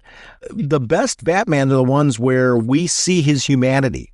And I love that exploration of him right now, where we can connect with that. We've all had dreams. Those things, our subconscious works in amazing ways. And it was interesting to have that. That was very well written. It just felt like a dream that somebody would have with that much guilt on their mind and that much responsibility on their mind. His mind's running a mile a minute right now, and his dream would be reflective of that. Yeah. Well, and I love the fact that when he pops out of the drain, his first thought is he dead? Yes. Yeah. That's the first thought. And again, Leslie can talk to Bruce like anybody else can. And I love the fact it's like, yeah, but your confidence in me is inspiring. It's like, you got to get him out of here, and she can talk to the Bruce that way. And I love the fact that she always refers to him as Bruce while he's in the cowl. Yep. She doesn't give in and call him the Bat. Right. Or Bats or any of that stuff. It's always Bruce. The other members of the family will go with Batman sometimes. Yes. Sometimes they say Bruce, but a lot of times they'll say she will never. And I love the fact that she's like, whatever you gave him probably saved his life, so I could save it. And I love the fact that Bruce realizes, I just saved the Joker's life. Just what Tommy wanted. Like, damn it. He's trying to avoid being the one to save the Joker's life, but he just saved it. He's the one who saved. The reason the Joker's still alive, yes, is because of Leslie, but it's also because of Bruce. So Bruce just chose to save the life of the Joker. And he's set up with where do you take him now, which Tommy also knew. Tommy knew what would have to happen here, that the Joker would have to go to the cave. Yep. All of this was planned because you can't take him to Arkham. You can't take him to traditional hospital. None of those places are going to work. It has to be to the cave. It's an interesting sort of piece. I want to go back to something you said real quick before we walk away from it. With Leslie and talking to him as Bruce, I feel with comic book characters, a lot of times there is the person in the cowl or is the person out of the cowl the person? When Leslie's talking to Bruce, that's the man. That's the real man. There is no pretense. There is no, I'm Batman. There's no any of those things. That little boy who she's known for years, who's grown into this man, is 100% who he is when he's with Leslie Tompkins, because she will not settle for anything less. Yes. And I really dig that relationship. She is a very strong character, and her sequences, when used appropriately in Batman, are some of my favorite. This is Alfred level moments that we're getting here, and I really enjoyed that. They don't have the Alfred to play with. And so they've got Leslie. Yes, which is another piece where it feels in continuity because of the fact that Alfred's not here this time around, which is a different aspect of the story. Back at the cave, we get to see him kind of happen this in your cave. Like, in any here, like the cave is his sanctum. That's his, like, I have a man cave in my house in my basement. You know what I don't have in there? My enemy that was recovering from a coma that I helped put him in. Imagine the violation of your space. I know he's getting analytical of everything there, and this was for Bruce. You can see this is like a once-in-a-lifetime opportunity. He's ready to pounce. He's like, sort of like, all right, let's see if we can figure out who this dude is finally. Like, all right, I got it. I actually really liked everything about this sequence. Like, it doesn't give him the what he's looking for, the smoking gun of who this man is, but I loved the study of this. This was a choice that they didn't have to put in here, and I didn't know I needed it. I am so glad they did, because I think this is very human too. Like, oh, wait a minute. He's here? Huh. Let's study him. Yeah. Break it down. Yeah. I really, really loved everything about that. Oh, God, yeah. And again, seeing the artwork on this, again, you see why it's the amount of detail they go into this. Just the simple is the facial, just the tech behind it, the backdrop behind it. It's all that stuff. But also the one thing that I caught on my art read through, the sequence when Jason first puts the gun to Bruce's head, he's got the RH on the gun right there for Red Hood. I'm like, oh, I never noticed that before. That is neat. The cave with the Joker and Jason Todd's entrance. Jason knowing that Bruce would never put himself in a locked room without an escape. Jason would know what that escape was. He was taught by the Bat, taught to think like the Bat, and has developed his own skill set beyond that over the years. And very interesting as far as going in there. I like that this story starts to develop that there's something going on with Jason. Yeah. And the question is he with Hush? Is he not with Hush? Why is he with Hush? What is Hush doing? Is Hush manipulating him? How is Hush doing it? All of those pieces made this intriguing, because I still feel like I know Jason's not well, and that's been discovered in this piece. Is that the truth? Or is this something that Hush has done to him?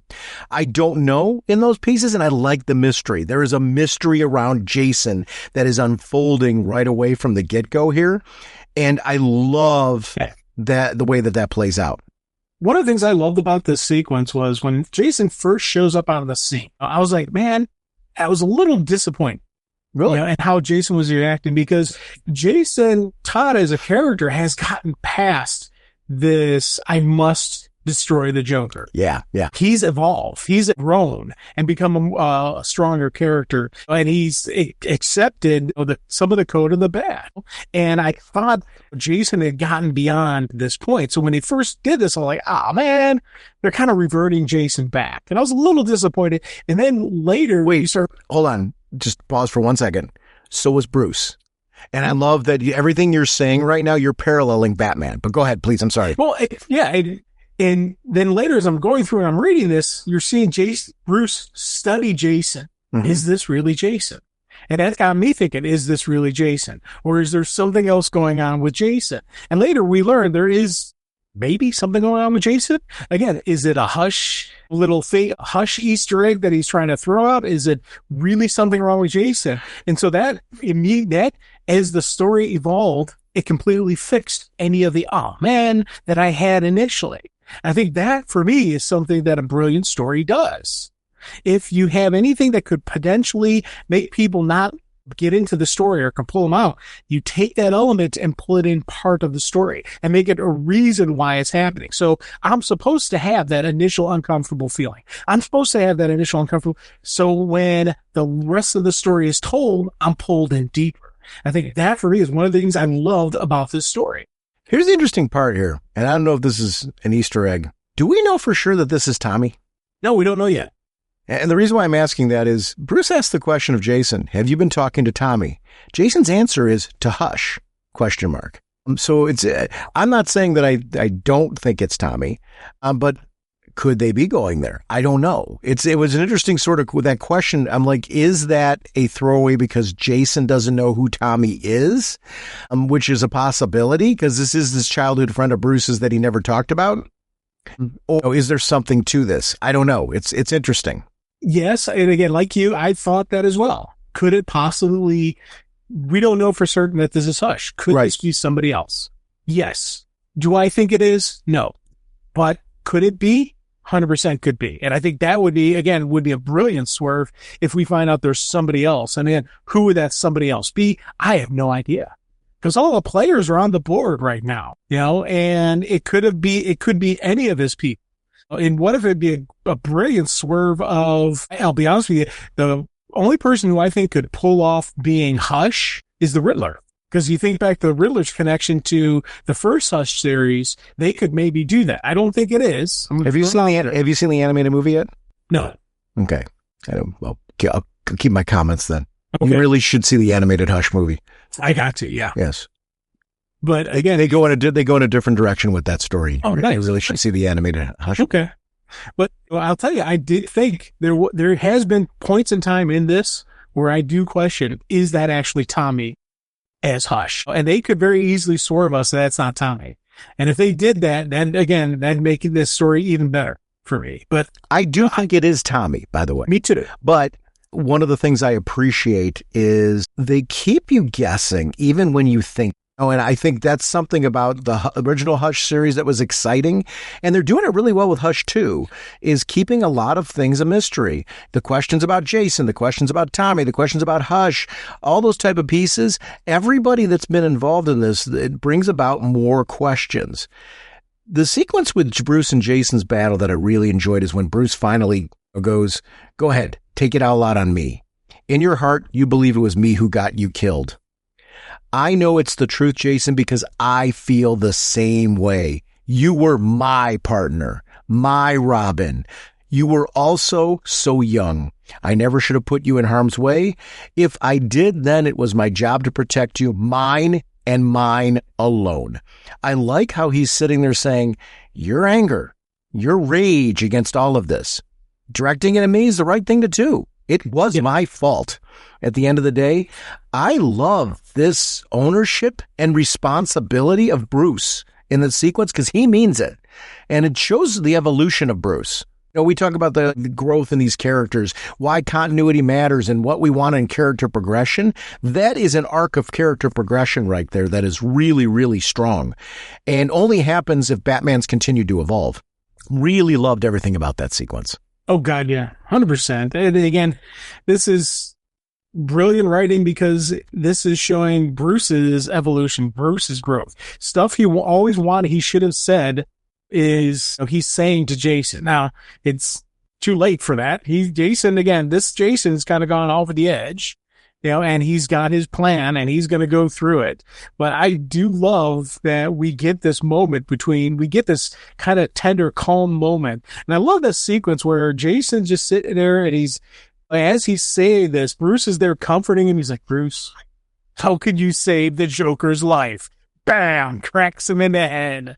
I love that sequence where he actually, again, this is another person who's able to manipulate Bruce. He got Bruce to let down his guard enough to get the knockout blow in. And again, Jason knows the cowl. Jason knows the costume. He knows where to hit to get a knockout blow.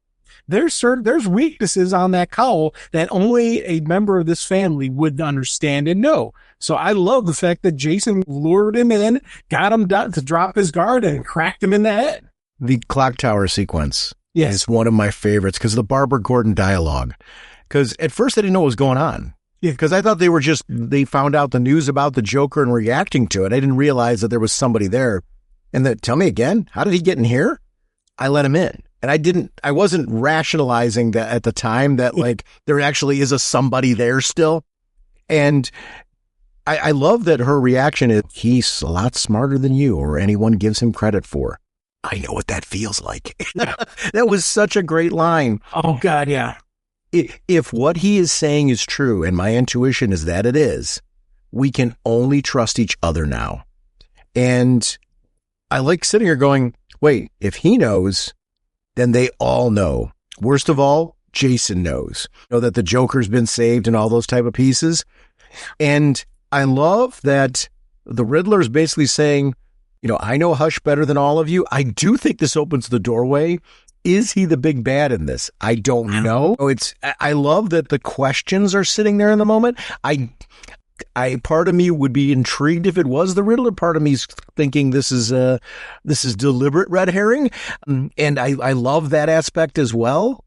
The way that the story wraps up with that piece over there, this issue, I should say, wraps up with the Joker being taken by Jason and Jason working with Hush is really, really great because we're left at the conclusion with what just happened. We don't know. And that is a great way to go into the next issue. Great way with a cliffhanger because it's not like this death-defying cliffhanger. It's I want to read the next issue because I want to know what happened, what's going on with this mystery. And I'm glad that it's not every issue is a cliffhanger of, is Batman going to survive his impending peril? And I think that part is really, really well done. One of the things I love about this sequence was one, when we finally see the Riddler is there. And I like you, I love that Barbara admits, I know what that feels like. Yes. Because she's always been, people have always underestimated Batgirl. They've always underestimated Barbara Gordon. They've underestimated Oracle. And everybody who underestimates her loses because of that underestimation. I love that thing. But one of the things again, we talked earlier, I said about the art, but I'm like, well, maybe they could add somebody else in. This sequence with him standing there is like, oh man. Another artist would have done that brilliantly, but oh my God. I love the new look of the Riddler. He's less goofy, more precision, but he's got more of a harden to him. But I also love behind him all the different Batgirl costumes. You got like one of her original ones. You've got some high-tech ones. You got the underwater, and I think it's an underwater one because it's got hoses. But I'll tell you, you got to seriously, in all the coolness of Batman having multiple costumes, you got to think Babs would have those as well. She 100% of all the Bat characters, she's the one who would have a custom built bat suit for a situation. Back to the 66 show. I'm a Barbara Gordon geek. When she entered in that third season of Batman, it was just great. Yvonne Craig played an amazing Batgirl, and I've just loved the character ever since. That led her right into comics. I remember Batman family issues and stuff like that, really enjoying reading Barbara Gordon's Batgirl, because she wasn't a constant in the comics, and when she made an appearance, it was one of those things. But in Batman family, she was a regular fixture, and she's just a character that every time she's appeared, I've really enjoyed. Question for you. What came first? Her appearance in 66 or in the comic book? Did the 66 comic create Batgirl? Well, there was a Batgirl beforehand. Let me take a look because that's an interesting sort of piece. I actually want to look that up as far as when did Barbara Gordon Batgirl? Because there's Betty Kane, but which was already in play beforehand because there's Batwoman and Batgirl before then. Let me look. So the answer is very interesting. It is the television show requested of Julie Schwartz that a new Batgirl be created because they had taken off the table the Betty Kane one and that whole Batwoman Batgirl sequence from the past. They'd taken that off the table in the comics because they were moving Batman in a new direction. So because of that, the TV show, as they were getting ready for the third season, requested that the comics introduce it simultaneously. So it was at the behest of William Dozier on the TV show that she was created. I knew there was a link, and I was trying, but when you were asking the question, which came first, I was like trying to remember. I don't know. I knew it was right around the same time and that there was a definite linkage to it. So the technical thing is I actually really like that he requested DC Comics created this. So this is a comic book creation that was for the purpose of then using it in the television series. So that's super cool to me. Yeah. In a way, it's kind of like with Harley. Yes. So that's kind of neat. I like when we get this kind of this connection between the two. Yeah, exactly.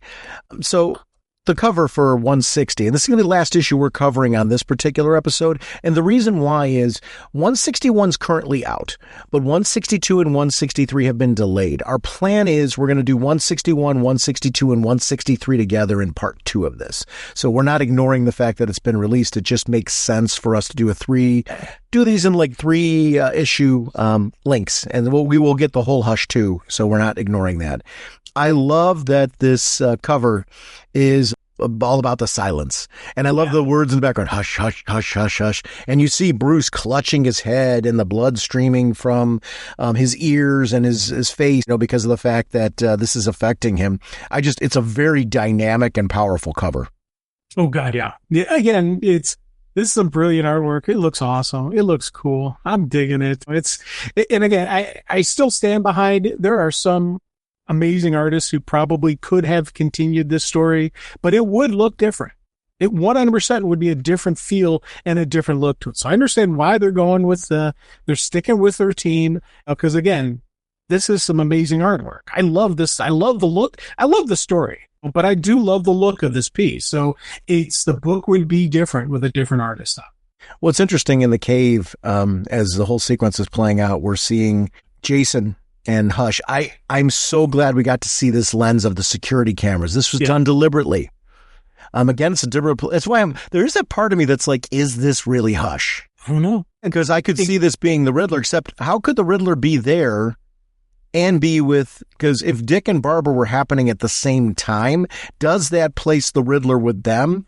Or is this before the Riddler wound up with that? I don't know. I so much is playing out here. So that's the part where I'm kind of like, I think it is Hush. I think, again, I'm back. I do think this is Hush. Okay. And again, I said the Riddler's the only person who could possibly pull it off, but I don't think it is, because I do think he's got an alibi. I think the Riddler is right now with Bab and Dick right now as this is happening. So I think we're good to go. I think the Riddler's cleared off the board. Now if this is anybody other than Tommy, then it leads to, this could be a Two-Face thing, but Two-Face doesn't know Bruce as well as the other villains. This could be, I don't know, Ra's al Ghul, but I don't think it's Ra's al Ghul. Now, it'd have to be somebody who knows Bruce Wayne as intricately as Tommy does. Yeah. And so I really do think it is Tommy, but I love the fact that we still don't have 100% confirmation that it is Tommy. I love that. I love that. I'm with you. If you were to ask me if you were going to place money on it, Sean, where are you placing it right now? Yeah. I'm placing money on it being Tommy. But if you were to say to me, Sean, are you 100% all in on that? No. And I think that to me is any good mystery does that, even when it's in your face. The sequence with Jason, Bruce's dialogue again is where this wins. Jason is with Hush, as I suspected, in my home. The betrayal. This is your home. Like if you saw people scrambling around your home and doing this kind of shenanigans in your house, you're going to be upset too. You're going to feel violated. You're going to feel betrayed. I love that feeling of Bruce exists. The interplay of the story here, everything that's going on here, Hush wanted Bruce to see. Yeah. Hush wanted Bruce to see what's going on here with Jason, why Jason's doing what he's doing. The betrayal also is another end of it. Jason's being manipulated one way or another. Bruce thought that they'd had some kind of evolution. We thought they had some kind of evolution. So there's an interesting sort of piece there. I loved the scalpel bit. Yes. The scalpel being thrown into the gun, especially because of what these scalpels represent in the history. And I do we'll talk more about that as we're going through this story, but I really like these little details that were chosen in that. When you've got somebody who's skilled, this is a skilled surgeon, this is a skilled strategist that we've seen before. The fact that he's honed himself to the point where he could throw that and get that into a gun barrel was super sweet. I loved everything about that. Yes. And I love that Jason calls him out on the whispering. Why are you whispering? We're the only ones here. It's annoying. Yeah. And again, that felt like Jason. So it's one of those things where I keep looking, is this really Jason? Because again, there's this changes and I'm like, no, this is really Jason. There's something more going on. And I love in these sequences, we do get the more going on. We both know you need my help. The fits of rage, the cerebral pain you're hiding.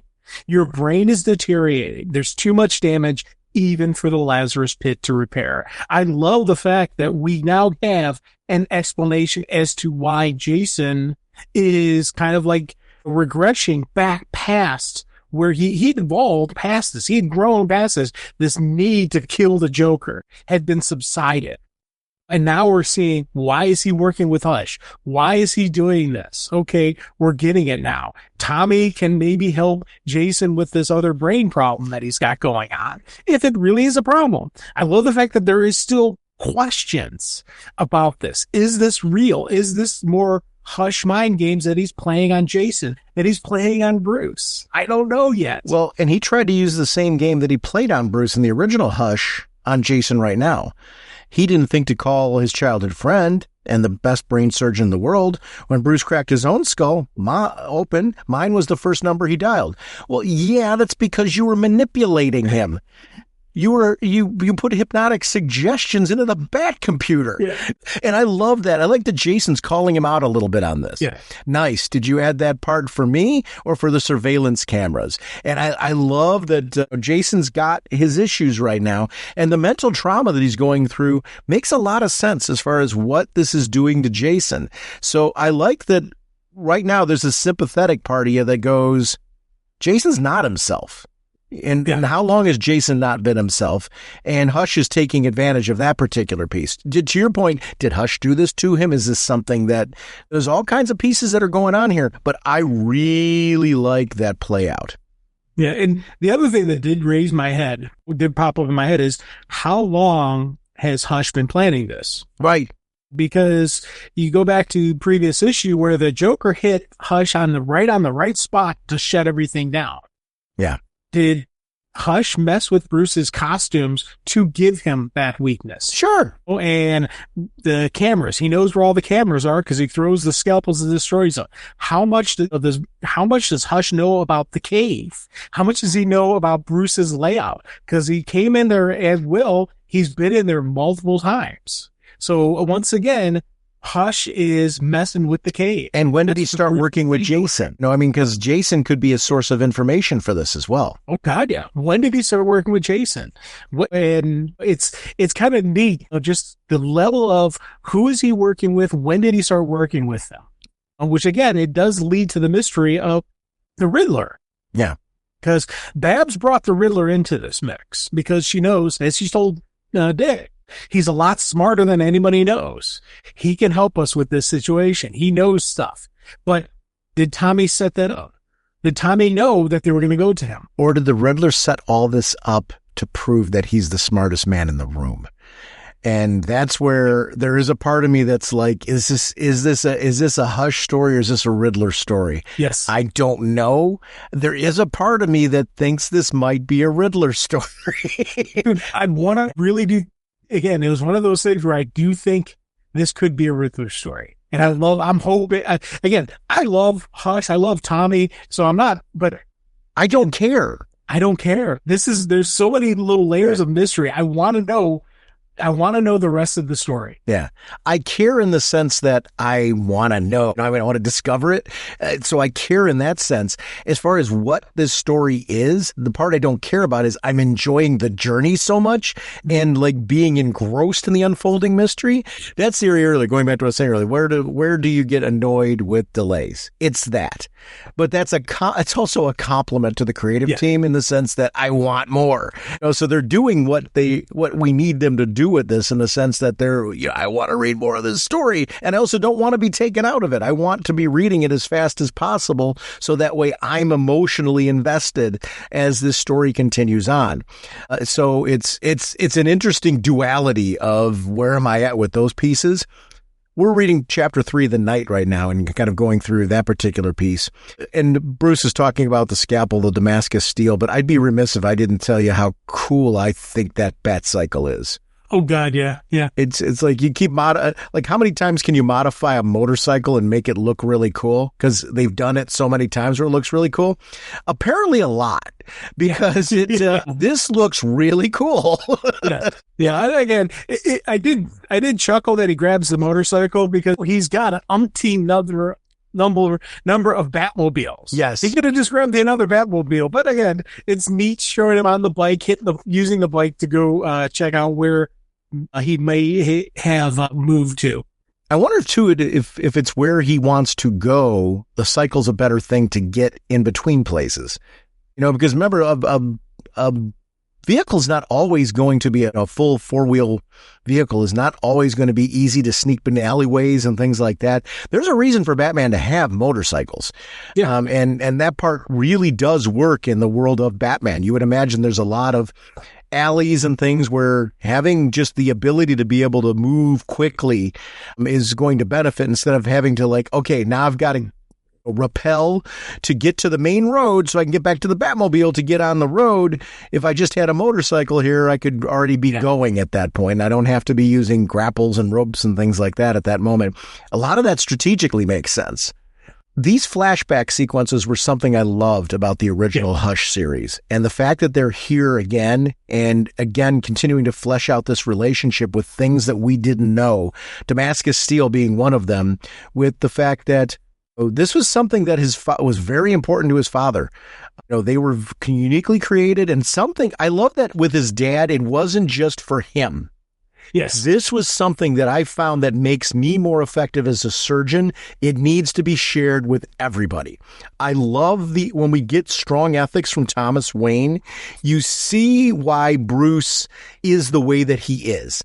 He was raised by a father in the decade that he was raised by that father to respect and kind of appreciate that if you find something that will benefit others, you do that. And we see Bruce do that from time to time, where there's things from Wayne Foundation that are discoveries that then, how do we incorporate this into the larger city and make those things work? Some of the Bat gadgets have found their way to being something that's successful. And I think it's some of the best story arcs. And I love here that there's a reason for it. Yes. This is what his dad's always done. And that's why they have an R&D department. But I love Bruce's thing was, I want to create these for Tommy's game, to give him these figurines that are made out of this really cool Damascus steel as a gift for my friend. And that never happened because of the fact that the parents died. And Tommy would know that. Yes. And that was something that was thrown right back. I just loved everything about that sequence. Again, the right that color shading that they used in the previous Hush is there again. This feels very much like a sequel because it's being crafted in a very similar fashion. And I love that. It's like coming home, as far as this. That's why, again, I was like, did this really need to happen in the Batman book? No, not really. It could have just been Hush 2 and be done with it, because it's going to lead to the inevitable Hush collections. And I bought 2 versions of Hush 1, Volume 1 and Volume 2, when they did that with Hush 1. And then I bought it again when it was fully collected. And I bought it again as an Absolute Edition. And I own the doggone Hush Omnibus. Yeah. And there's going to be the Hush 1, Hush 2 omnibus. That's like both of those together. And but I don't know. They're going to do they'll do like a bookend kind of thing where it's multiple books. Where it's not the other Hush stuff. It's just like the Jim Lee. Yeah. Yeah. I want the Absolute. Yeah. That's where, when you and I, if there's an area where you and I veer off with the artwork, I'm like, I don't know if I just disagree with you. I need that Absolute edition. If I'm going to have both volumes, they got to all be this art. Yes. And again, I am thinking Absolute when I'm thinking that, because if this isn't put in an Absolute edition, there's a problem, Houston. Oh, the 100% better. Yeah. Now, I love the fact that we're getting into Jim Gordon. Yeah, yeah. Once they flip the page, you see Jim Gordon, like, oh yeah. And again, it's interesting because seeing Gordon again threw me again. Where does this take place? Because this isn't Officer Gordon that we see in the relaunch Bat. This is just the way he's dressed. He's not in uniform. He's got his trench coat and the hat. He still has his private eye look to him. Yeah. Not his Commissioner Gordon or Commissioner look to him. But again, I don't know which Jim Gordon this is, but I do like the fact that you're pulling Gordon, because this is Hush's game plan to bring in everybody, especially because it's the Joker, especially that. And I love the fact that he's got the thing there, and it's got a friend with the bat symbol. So of course, Gordon's got to trust it because he thinks it's from Bruce. He thinks it's from the bat. Yeah. And I love the fact that it's the neat little showing that Bruce spared the life of the Joker. Yeah. And expecting him to put the power off button so that it would explode. Yeah. Should have been a Mission Impossible thing. This message will self-destruct. Back in the clock tower, we get to see the Riddler there, and boy, what an intriguing character he's become in this piece, being introduced like this. He was intriguing in the first Hush, and I'm glad we're going back to this to kind of play this whole scenario out with him knowing the Bat's secrets and everything that's going on here. He knows everyone's, he knows all the Bat family's identities, he knows a whole bunch of stuff here. And for the Riddler, there is that perverse need to be the smartest guy in the room. Yes. And to be known as the smartest guy in the room. So this part is really, really intriguing. There's a reason why he wouldn't be revealing these identities to others, but using them, he's not above that. No. Oh, God, no. And I like the fact that, because we answered in the previous stuff why Enigma wouldn't tell the world what he knew. Because that's would be revealing the greatest mystery. Why reveal the greatest mystery? And just in case you were wondering, what time is it when an elephant sits on the fence? Time to get a new fence. Just in case you were wondering, because they never answer that riddle, which, again, the fact that the Riddler is able to say never mind and move on does show progress for the Riddler and his own little personal psychosis. But I love the fact that he throws out to them saying, hey, if I know, I'd be more concerned who else knows. And that's where, again, it pulls Nightwing and them into Hush. That Hush is involved in this. And Jason, like, holy crud, what happens when Jason finds out that Bruce saved the Bat? I love how, again, furthering the mystery and furthering what is going on. What's interesting about this piece is the Riddler's bringing out this piece of you can't be in two places at once. You can't be two people. And he knows that Hush is deliberately playing on them by kidding. Jim Gordon was being hit to bring Barbara Gordon out. Yep. These are being deliberately done. I'm hoping Nightwing responds to this by going to her, and helping with this piece. It's interesting to see in this story where they're being manipulated and played to be used as pawns on Bruce as well.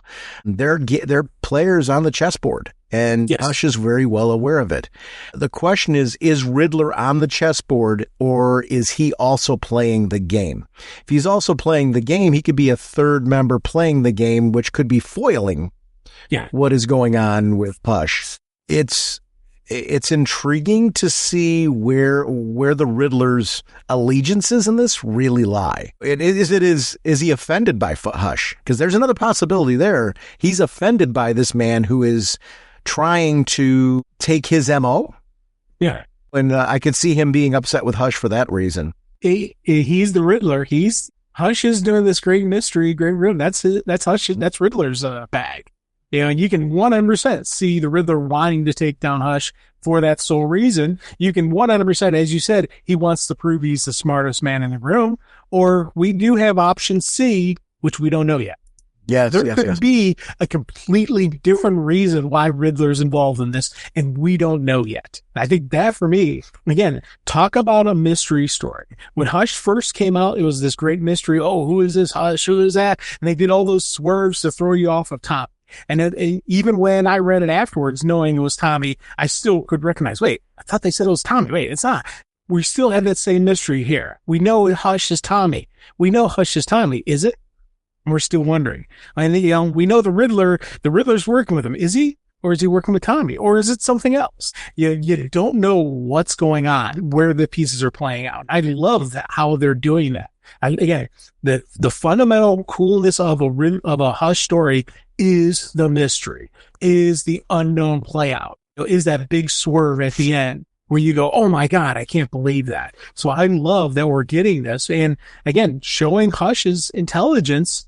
He hits Jim Gordon because that's Barbara Gordon's weakness. You want Batgirl off the page. You don't want her sitting behind a computer. She's very dangerous when she's that way. You want her emotional, so she's not thinking straight. Because that, again, when she's thinking straight, Barbara Gordon is very dangerous. So I love all these different layers of attacks that Hush is doing to get the different pieces off the board. Are Maury Damascus? I mean, if there is a Bond villain name that's out there, and also her being named after the same steel that he's coming there to see, I think she might be a problem. I'm just saying. That's a pretty good indicator there. And I love the fact that Bruce immediately suspects her. Yes. Everything about this woman is a lie. Her name, her accent, is she in league with Hush? He knew right away that this is a fake. The responsometer being used as a part of this, going back to the Metal Men and stuff like that, I thought was really cool. All I need is a responsometer, that gadget that controls metals, and the right surgeon, in order to become this person. So again, this is another creation of Hush. He's got an interesting little gang going right now. This is a lot of what I enjoyed with Bane. The fact that he had his own little gang that was going there. And I'm hoping we get to see more of her outside of Hush too.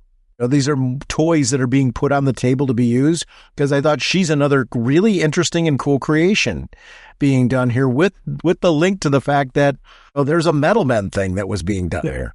The fact that Bruce immediately recognizes what her possible weakness could be. Yeah. She's got to concentrate and focus. So he's throwing her off for the game, hitting her with stuff, break her, or just hit her, get her so she can't focus and concentrate. Because he knows what a responsometer is. He knows what she needs to do to control the forms. And just as things are starting to look good for him, that's when our boy Silence shows up. And I love, again, stop. You see the pain on Bruce's face as he goes down. And that was a serious hit of sonic waves hitting up. The Silence. Yeah. Gotham City Lighthouse. We get to see, I love this line from Dick Grayson. What has no legs but stands so high it can touch the sky? He couldn't just tell me. Such a Dick Grayson line, and I loved everything about that. I thought that was, the writing in this is really, really strong, because it just oozes with personality of the characters. And I think that's something if you're gonna put an ensemble cast in, please know that ensemble cast, so that way we have these moments. Him and Jason, it was the battle in this I didn't know I wanted. Yeah. And I thought that was it was really great to see these two brothers going at it. When these two go at it, it is a cool moment, because again, it is the brothers, it is the former Robins, it is all that neatness. And again, artwork on this was stunning, but my favorite panel was as they're in the middle of the fight, you just see the Joker open his one eye. You're like, guess what? The Joker's awake. Yeah. And right there was a brilliant usage. It was funny. I was at wrestling last night. NXT was doing a show, and they had it was Obafemi versus Omos.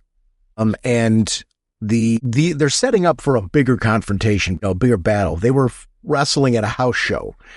And rather than have a win where, like, you've got to have Omos win or Obafemi win, you had these two gladiators going at it, and then they were attacked. And the attack led to the two of them, the match, getting the bell ringing, no contest because of the interference. The two of them cleared the ring, and then they're beating up each other again. But where I'm going with this is that kind of battle where we got to see, like, these two going at each other and nobody really taking advantage over the other. It's a nice little tete-a-tete. Then the Joker comes in and shoots the guns. It ends the whole battle at the moment. So we don't get who would win. We don't get that answer here right now. All we got to see is the skirmish. Yeah. I thought that was really well done. It was so fitting. I'm like, this is what I saw last night. And it worked really well there, and it worked well here too. Yeah. This was a wrestling storyline mover. The Silence, we get to see more of that power and how that's being used with Bruce and the "you will fail." And Bruce having, he's like, listen, I've got some fail safes built in here because I've had to deal with my own sonic issues and things like that along the way. Puts on the audio block and he's back up and running again. And I love that. And guess what, Tommy? I got some improvements that you're made to be aware of here. I loved that piece. Even though when Bruce started hitting him, again, we've got somebody that he's punching. This goes back to the Killer Croc piece when he's talking about it earlier. Something's happened. The silence is enhanced. This is not working. This is almost like perfecting what Tommy was doing with Killer Croc, right? Yeah. And I love that. I loved that, it's like hitting brick wall harder. Bruce is not prepared for what he's dealing with here. And I love that Tommy once again knew where Bruce would go. Yes. The sonic emitter actually was Bruce's design. I love the fact that Tommy's using Bruce's own design on it. Right. And again, Bruce is ready for it. He's got his own blocks. But again, This guy who's built like a brick wall is actually a brick wall. He hits like a brick wall. There's a solidness to him. So I love the fact that Bruce is sitting there going, I've got you. Oh, no, I don't. We got a problem here. But I also love the line, his training, familiar. Who it is, don't you? Oh, yeah, yeah. Trained by League of Assassins. Yes. Has to be. So I'm like, holy, okay, so now we've got why Talia was tied into this whole thing. And is she still tied into it? I don't know. Yeah. Yeah. So let's throw out another name who Hush could be. Hush could be Talia. Yeah, it's... I don't think it is. No, I don't think it's her either. But she's more involved than she was letting on. Yes, I think so. I did not expect Bane bursting in where he did. Nor Damien, nor Hit for that matter. And I really enjoyed that sequence. Damien brought Bane in. It makes sense because this is a targeted attack on the entire Bat family. What's going on here? It was great. There are moments where Damien comes in and he just is an immediate, like, oh, yes. And this was a Damien, oh, yes moment. I just thought everything was really, really great on that one. One of the things I loved is Bruce immediately let Bane, do not let him speak. Yes. Immediately let Bane know. So what's the first thing Bane does is punch him in the throat. Yeah. And I'm like, yes, there you go. Nice, good old throat punch to prevent someone from speaking. Well, he was actually holding the throat. No, if you take a look at it, he's punching him in the face. He's holding the throat. Okay. I thought that was a throat punch. No, his left hand is completely grabbed the throat. So there is no, he's pummeling him. Oh God. Yeah. Okay. Yeah. I like that too. Yeah. I'm good with that as well. Yeah. And that didn't end the fight though, because the silence actually breaks free and is going after Batman until Hush comes in with the check. What a great ending to this issue where we see Hush's plan here. It's a shame you can't be in two places at once. You have other knights in jeopardy. Any way you play this, Bruce, 3 Robins die tonight. So, and here's the thing, 3 Robins die tonight. That would mean Damien. It would mean Jason. It means Dick Grayson. So he's certainly got no loyalty to Jason in all of this. What a great cliffhanger of this. It's fun doing this in chunks. I can't wait to, I actually did, in full disclosure, I didn't read 161 because I didn't want to do the thing. And I know what happens next. I'm prone to do that. So I deliberately did not because I knew we were going to do 161, 162, and 163 together. We had actually talked about this morning, and I actually was going to read 161. You had texted me, it was either last night or this morning, I forget when you texted me, saying, hey, do you want to throw 161 on this and just do all 4 issues? I was leaning that way, but the reason why I didn't is if we're pacing this out and doing these in chunks, I'd rather have 3 issues on the next episode when we do 161, 162, and 163 and do a deep dive. I figure at this point we're a little over 2 hours. I feel like that's we're at a good stopping point, and we will be revisiting this tentatively in January when the 3rd issue of this comes out. We will obviously stay tuned to the actual release of the 3rd issue because those are subject to change. Yeah, we'll see. I'm wondering, is this going to be? Are they going to be released as Batman issues, or it's Batman 162, Batman 163? How does that work with? We've got another Batman series out there, and how are they planning to release? Were they planning to interrupt the current Batman book to release this? Where's the last 6 issues going to be? I've got all kinds of questions. I got questions and they've got answers. So stay tuned and we will figure this out. Only the Riddler knows for sure. Yes.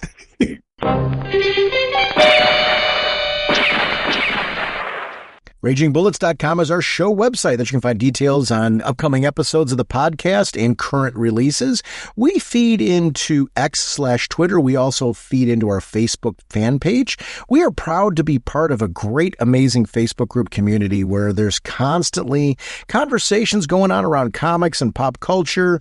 People post from podcasts and blogs there. And please feel free, if you are a friend of the show and you have a podcast or a blog you want to shout out that's relevant to any of the topics topics we cover in the comic book or pop culture world, please do it. I love collaboration, so don't feel like that's something you can't do. And all I would ask is, please feel free to do cross promotion relating to that with us as well. We love that kind of interaction. The About Us section of the show website is where you can find out about details on how to connect with us on gaming and personal social media platforms. I am a regular co-host on Is It Jaws, a film review podcast with host Paul Saptaro. We review films using a Jaws 1 through 4 scale. If you haven't had a chance to check it out, there's always a link in the show notes to that particular podcast so you can hear more of some great commentary around film. Mr. Segulin, we are sponsored as always by DCB Service and InStockTrades.com. What is going on over at DCBService.com? We have Earth 2, the new 52 Omnibus hardcover, volume number 1, 48% off, only $65. Thank you, DCBS. Over at InStockTrades.com, they have the Absolute Batman Dark Victory hardcover, 2025 edition, $100 regularly, 40% off, only $60. Absolute Batman Hush hardcover, the 2025 edition, $100 regularly, 40% off, only $60. This is a great way to get these amazing oversized volumes at a great price. I want to thank DCB Service and InStockTrades.com for continuing to support our show. Our next episode, we are planning tentatively right now to get in part 2 of our Legion of the Superheroes, the Life and Death of Pharaoh Lad discussion. If not, we will preempt that with another episode, but we will be getting back to that one. We're just looking to coordinate with Ken to wrap that particular piece up.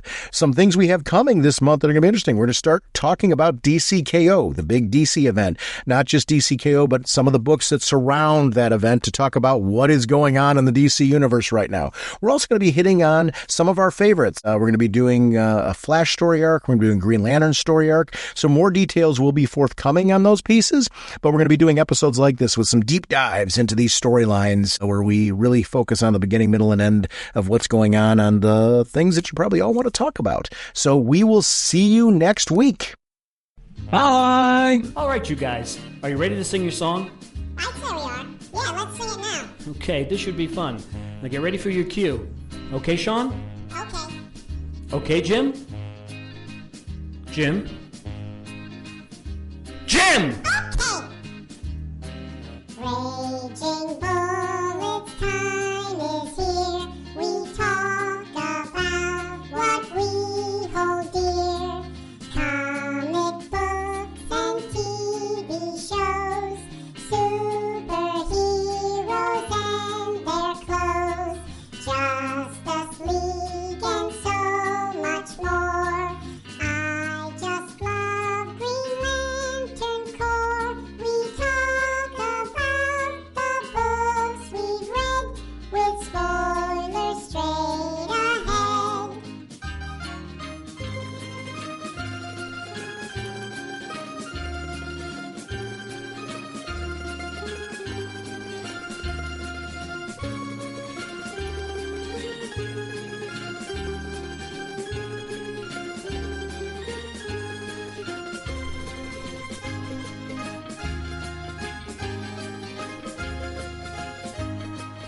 Okay, fellas, get ready. That was very good, Sean. Naturally. Jim, you're a little flat there, so be careful. Jim? Jim? Jim! Okay.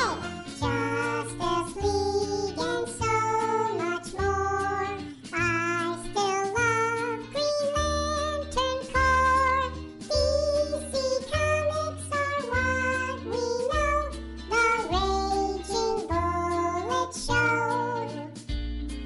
DC Comics are what we know. The Raging Bullet Show. Excellent job, guys. Let's sing it again. Yeah, let's sing it again. No, that's enough. Let's not push it. Push it. What is that? Yeah, what are you talking about? No, I didn't mean anything by that. I think Sean, it's right Jim, there. how long do you want the song to go? Look, it's our